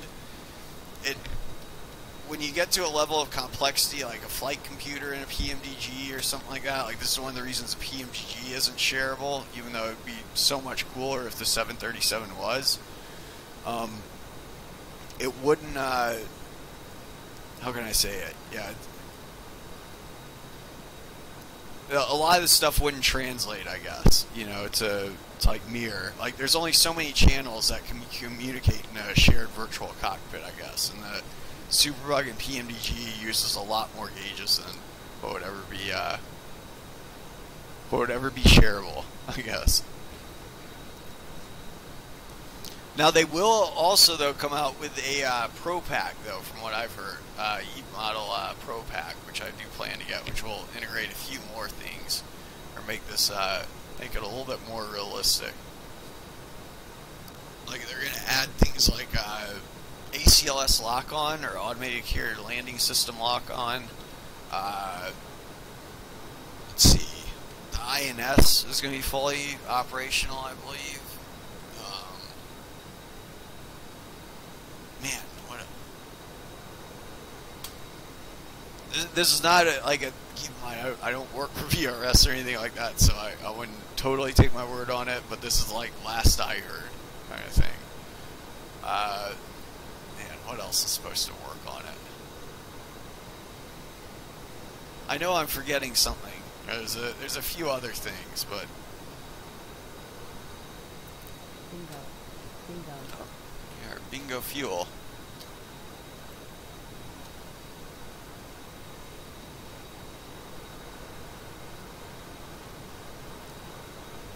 I'm trying to think if there's... I think this might not happen in the Pro Pack, but this might actually be operational. Which, in most cases, you never have to worry about that switch, but in this case, we actually would have to if we were engaged air-to-air, because we do have an AIM-9 mic equipped, which those take nitrogen bottles for the germanium seeker head on the end there. They need it to be cooled with liquid nitrogen. So, the way you turn that on is you obviously go up to normal on there. The AIM-9Xs, though, they have their own built-in coolant, so you don't have to worry about any of that. They automatically do it on their own.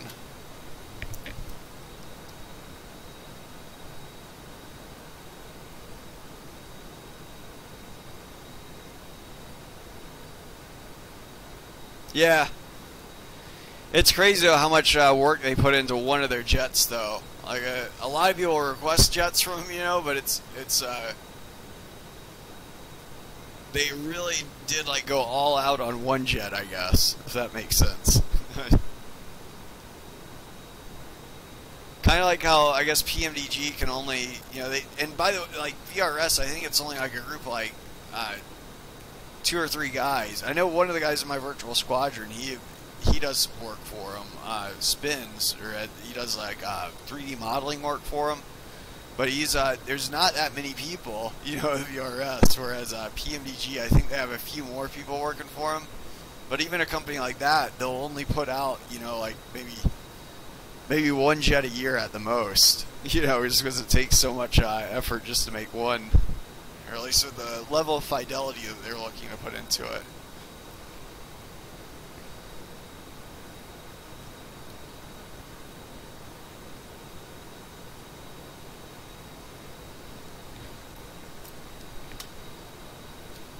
Still no sign of the ship.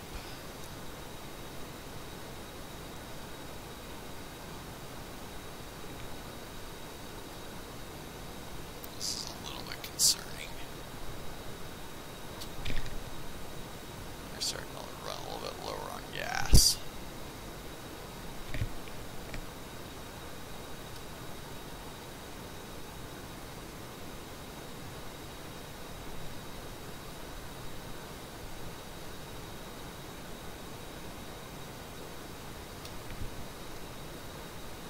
Although 2 hours, that would be 60 miles.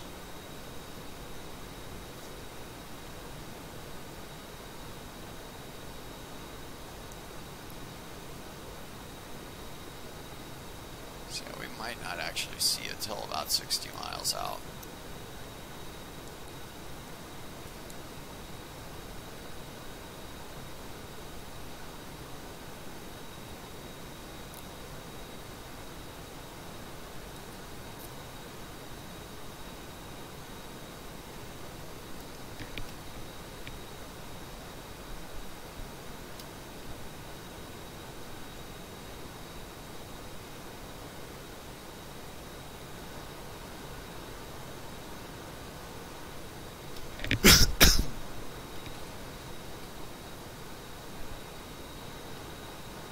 Yeah, I do love this jet.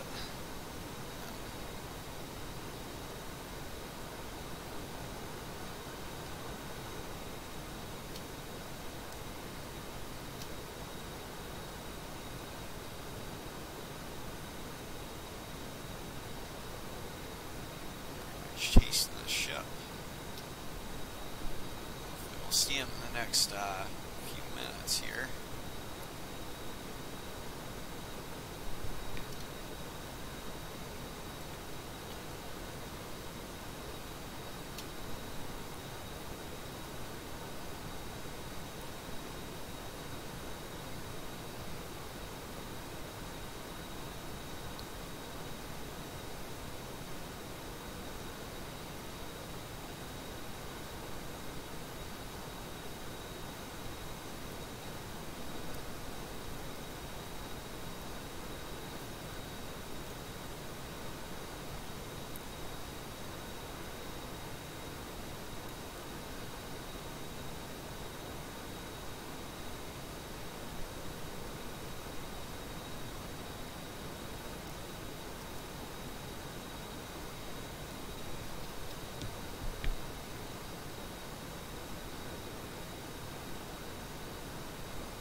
Give it 25 more miles.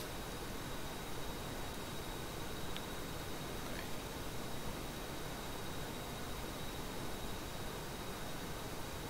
Which I'm expecting to see in 25 more miles, but I really don't see any other option but to just keep going if we don't see it.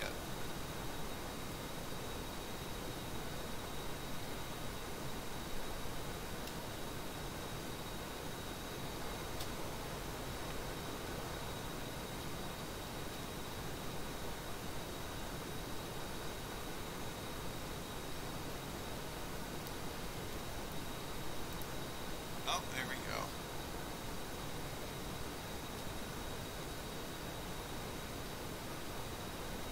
Oh my god, perfectly in line also. Look at that. Already on the expected final bearing.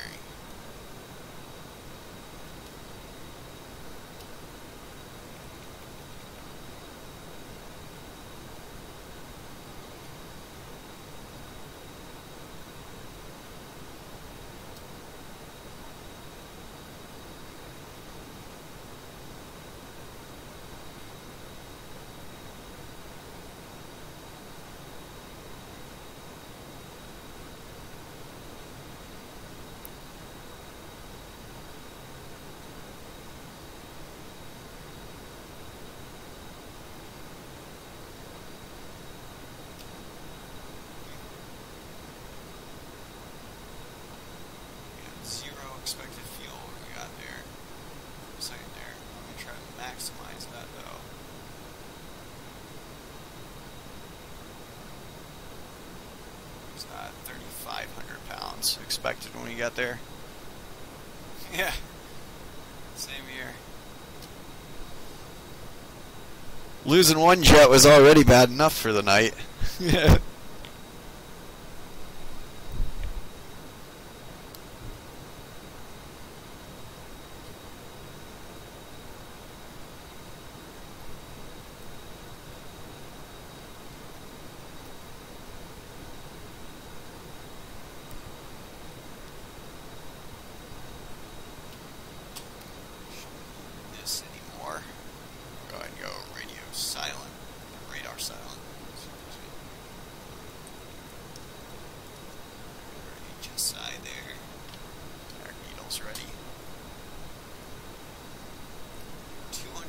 Out or about 20 minutes out for the show.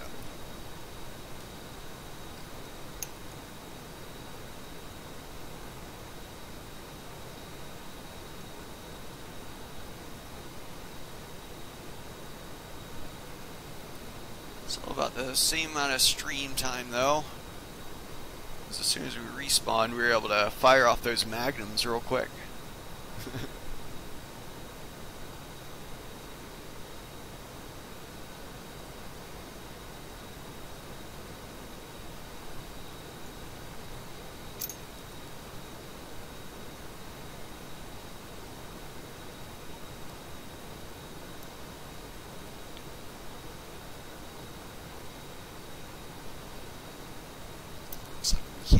Supersonic though.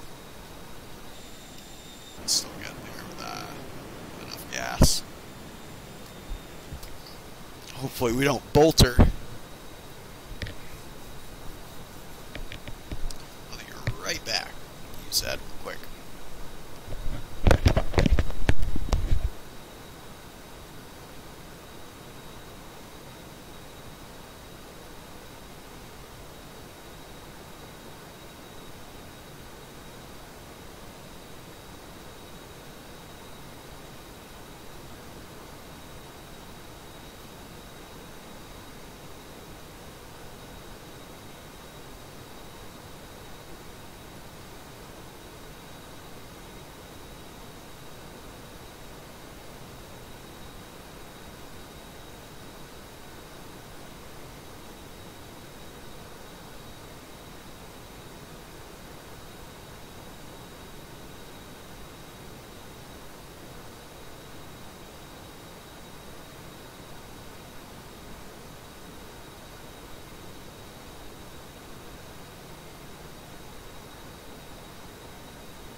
I am back.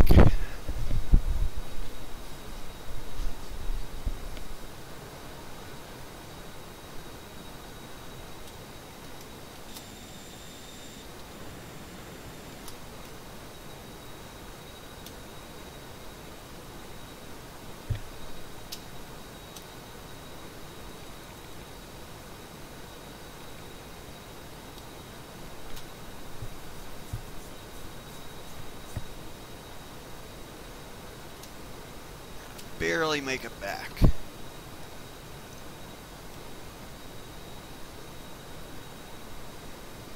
Made it back a little bit quicker though. If we had or we made it back faster than we would have if we had survived, just because we wouldn't have been able to burn the same amount of gas in the same way.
showing about 2.9 degrees out for now.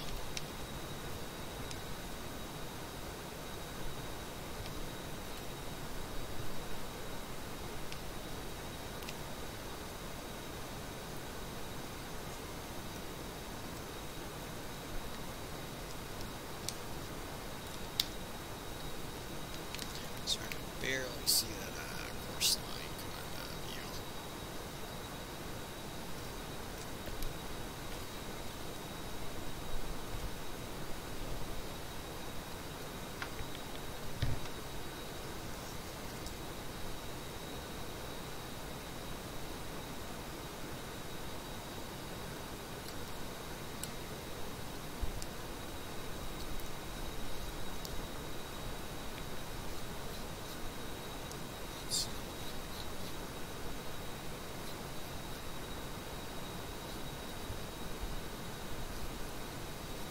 About 15 minutes out.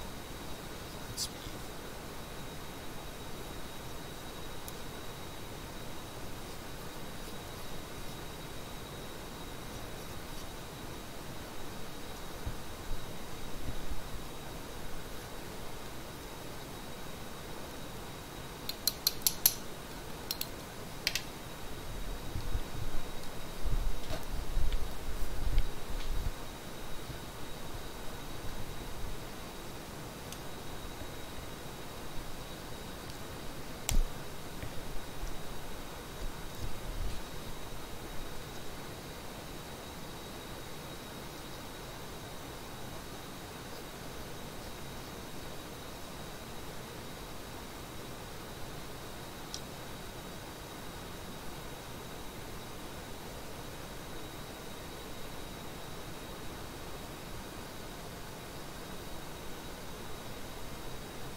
Still showing 3,500 pounds of gas expected.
What you know about that, Donut?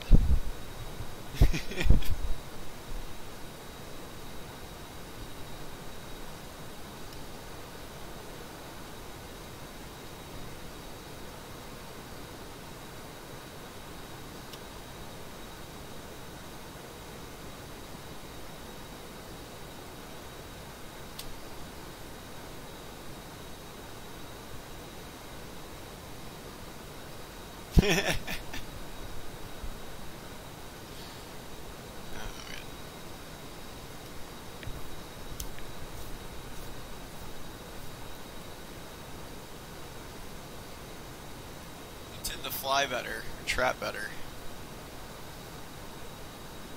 We'll see.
mileage already on expected final bearing.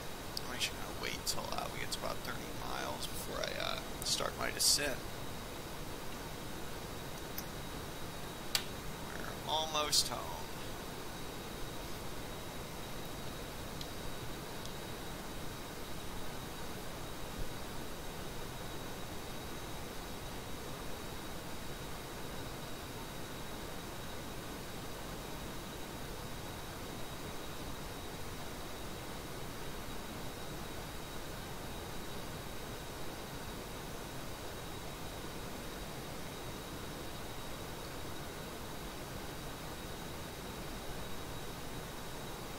Here's 80 miles.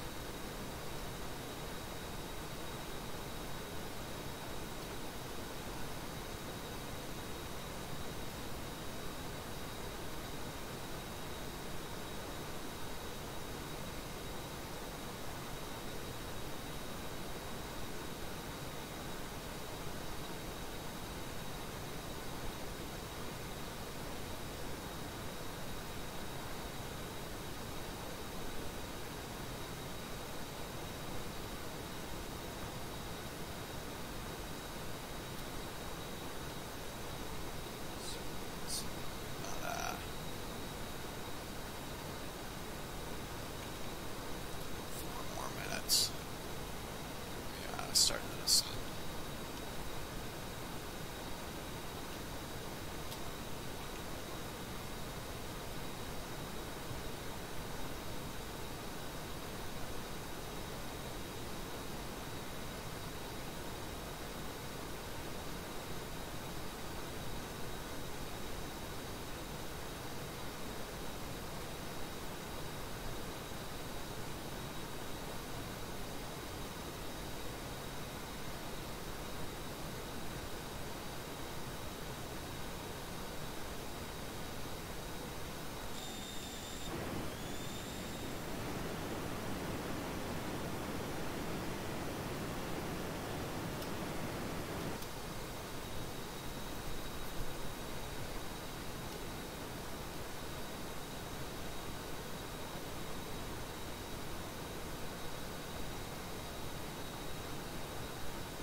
Miles.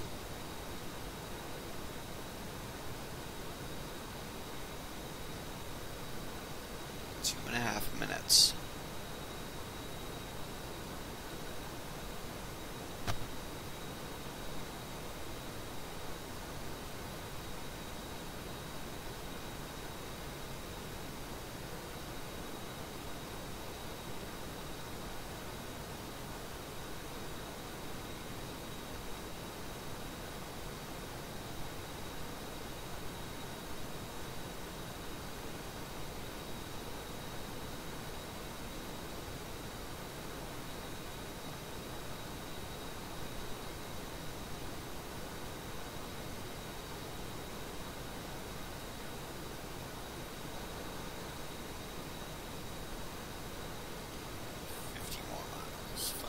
Out. So got another minute and a half on the timer.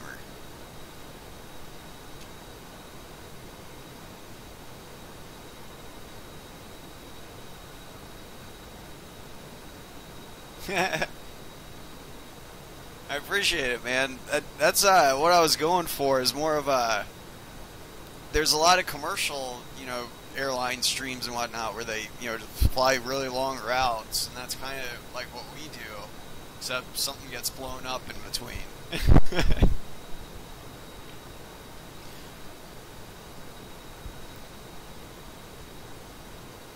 Yeah, there's like a few interesting parts, but there's a lot of downtime too.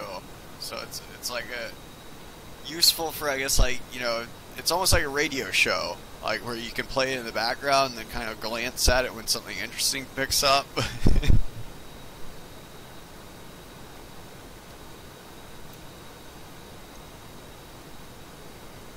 because there's been a lot of things like that I watch. I know, like I'm a religious watcher. Cold Waters by Jive Turkey, who does submarine simulator stuff. Like I've always been fascinated by submarines. 20 seconds out from descent.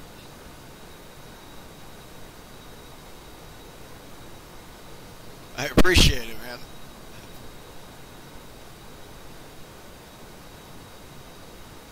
Let's see. And there's 4 minutes. Still got 6 more miles to go, though. So less than a minute out, though, from descent. Actually, this is close enough for government work. 310 commencing. State 3.6.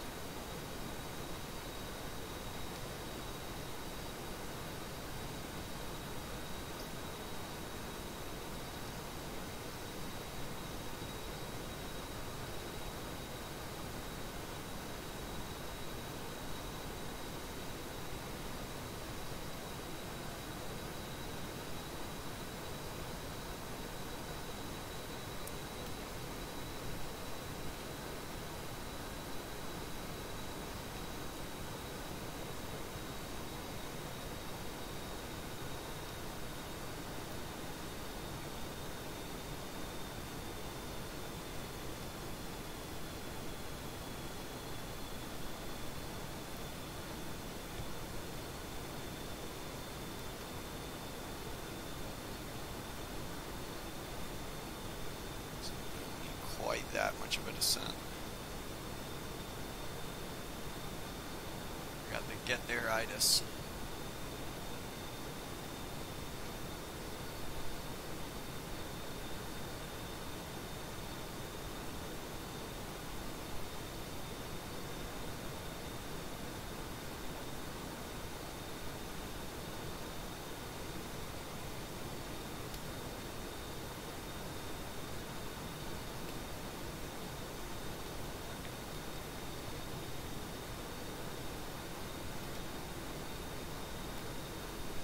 It's 20 miles in 310 platform 3.4.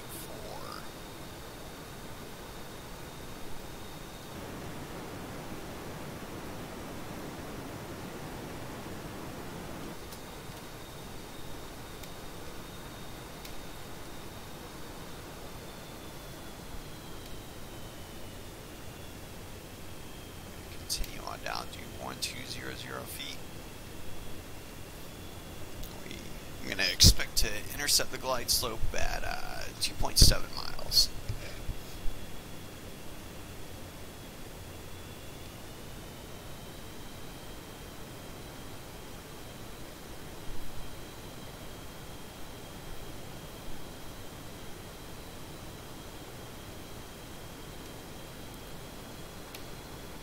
Zero needles, 10 miles. Fly up on center line.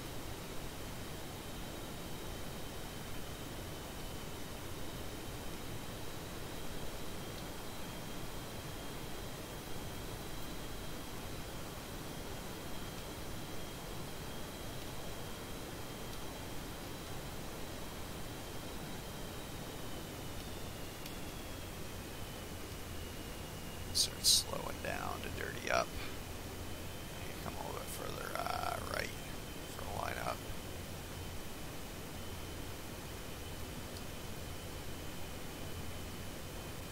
There's our speed brakes.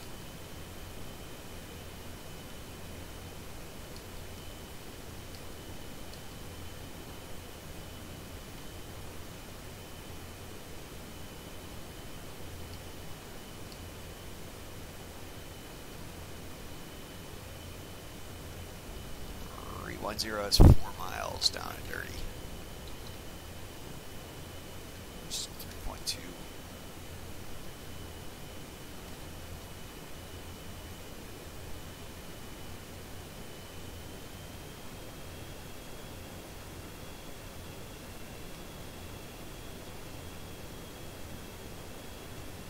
A little right for line up.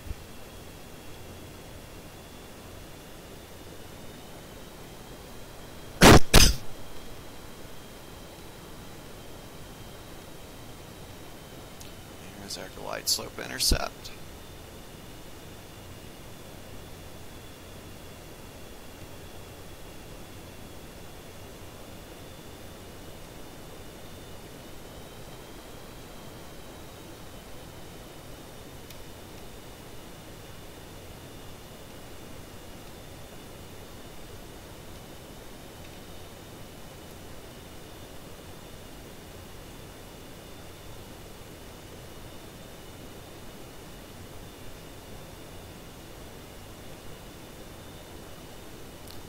Right for lineup. Still need to get used to this 30 knot wind over deck. The ship's driving at 30 knots.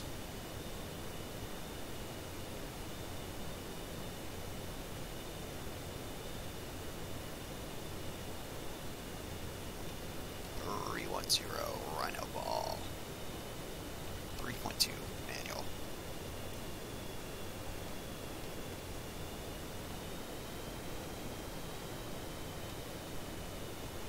Little right for lineup.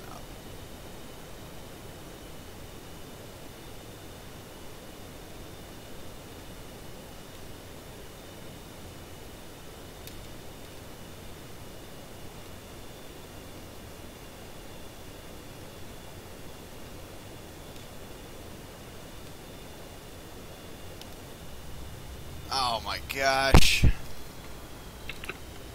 2-wire. It's horrid. That's the second worst wire to trap.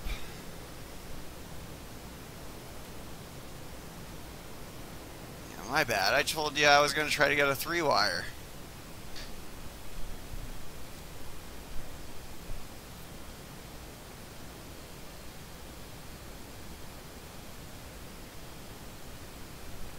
Oh shoot, appreciate the follow. I didn't even notice that until just now.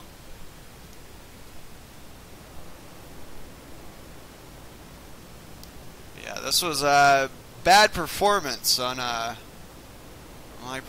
my part this stream. Bad judgment calls and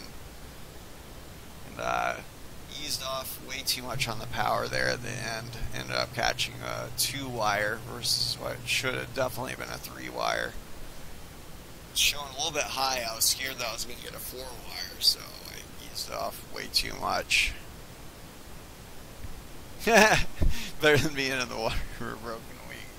True that. I think I'm going to take a look at the Tacview real quick, see what went wrong and what went right. Take a look at that. Oh, before I do that, I want to make sure I'm not killing it with... Okay, good. We're in an empty server, so feel guilty at all about shutting it down. Where's Tacview? Here it is. Let's get it here. I don't know why it's saying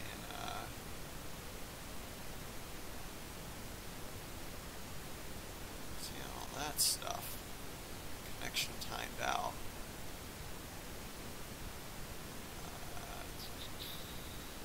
Let's see if that's part of this or something. Oh, fatal error occurred on flight sim. I just got an error there. Let's see if any of this works. Shoot, for some reason it's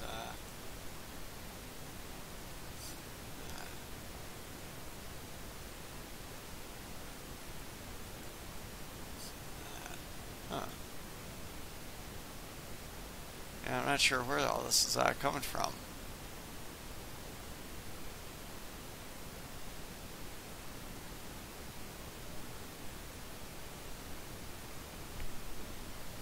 Oh well. We can just live through it.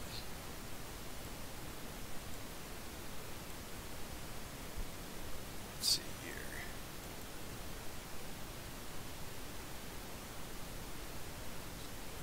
There's our rendezvous with the tanker real quick. Oh no, actually I first got on deck and then we rendezvoused with the tanker. flew inbound. So let's see what happened with this first arm.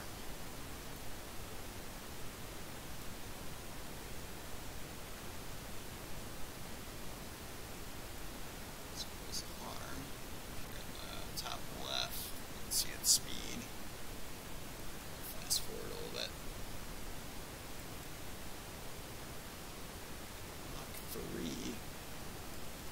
Mach 3.4 I saw it top off at. That was a good hit on that first one. Take a look at the second one.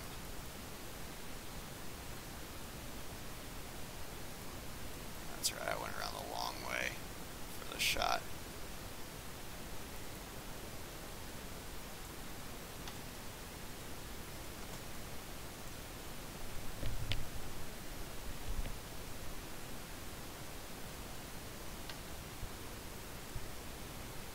This one went inbound.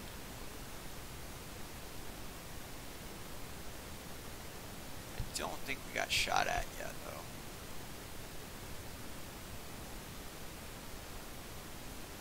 Okay, so this one went to... That was a good hit on that.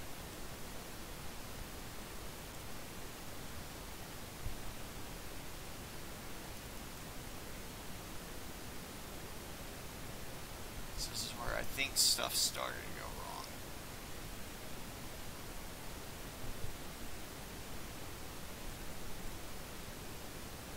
So we did not get a good hit on this next bomb, I don't think. Or if we did, it hit something that had already been hit. So that's where the active one is, obviously.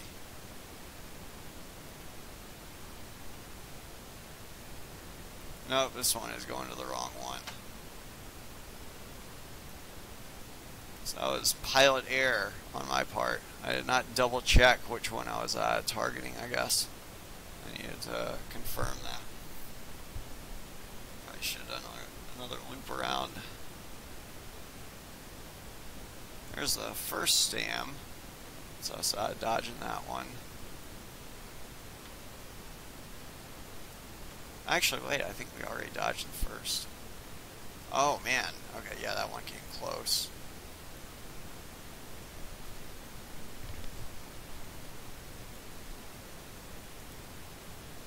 So let's slow it down.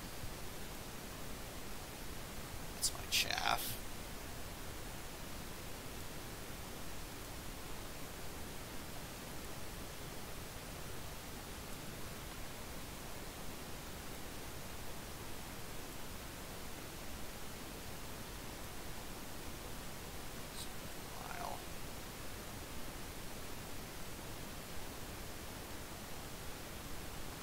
Wow.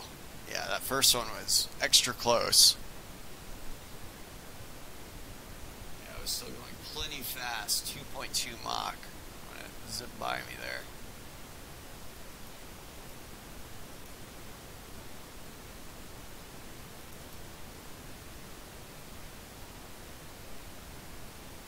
So there's where the bomb hit. That other one is still untouched. Trying to zig and zag these. So this is where things started to go really wrong.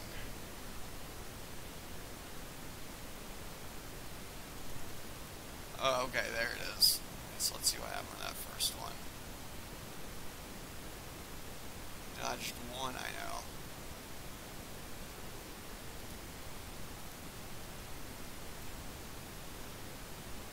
First one went behind us. Here comes the killer one, it looks like.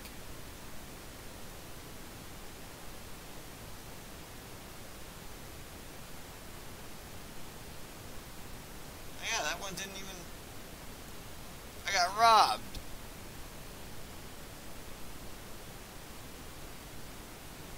There we go. A parachute, I think. Oh, well, I know he ejected at some point, but I don't know if it showed up. Yeah, let's take another look at that.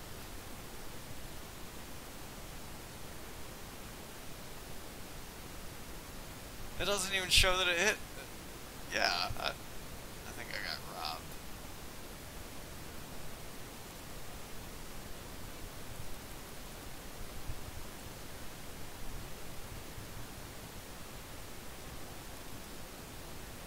Let's take another look at this one. So this is the first one. Came pretty darn close. Here comes the second one. Alright, so let's look at it from its perspective. Just lift it off. I think the game was using the hacks.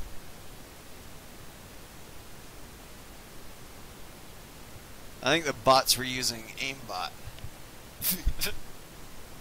I demand a refund. Alright, here it goes. So let's see, at the closest point, I'm at 0.25 speed. Still going really fast. It was at 84 feet right here. So if it detonated there, it could have definitely caused damage, I think, to the jet. Look at that, though. Now it's widening. I think if it blew up here, I'd be safe most likely because I'm going fast. Or let's see how fast. Yeah, I'm going 0.73 Mach. That's reasonably fast. But it detonated. Yeah, 0.1 nautical miles, all the way back there. Yeah. I got robbed. Robbed, I tell you. Oh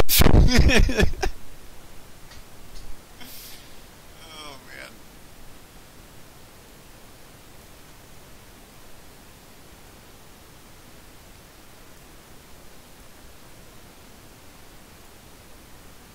Well, we used a hack back because we respawned and then shot it with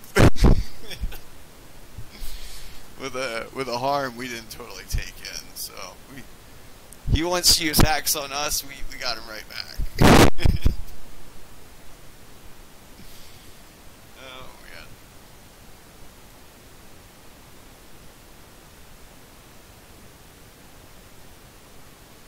So we'll take a quick look at our approach, I guess.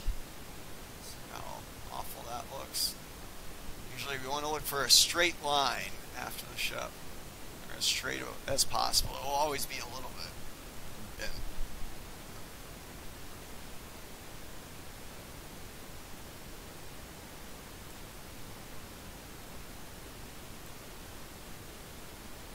Kept on having to go adjust right for lineup. So I'm expecting it to be slightly curved like a bow, which it is a little bit.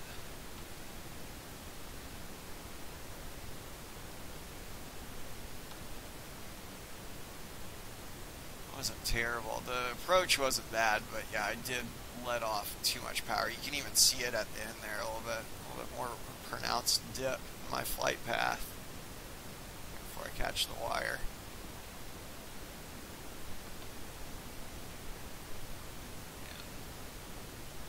I think I'm gonna call it a stream there. That's a 3-hour long stream.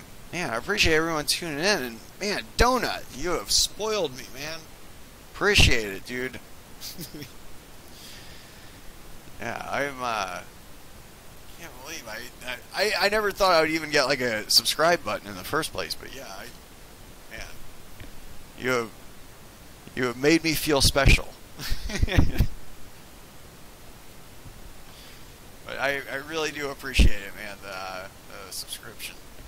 And yeah, appreciate anyone viewing, and I will be back up tomorrow night with a little bit of an earlier stream, probably around, what is it? It's at 1900 West Coast time. Let's see if I got it on here. Yeah, 1900. Try to be somewhere near that. Well, like I said, I appreciate anyone tuning in. We'll be back up tomorrow.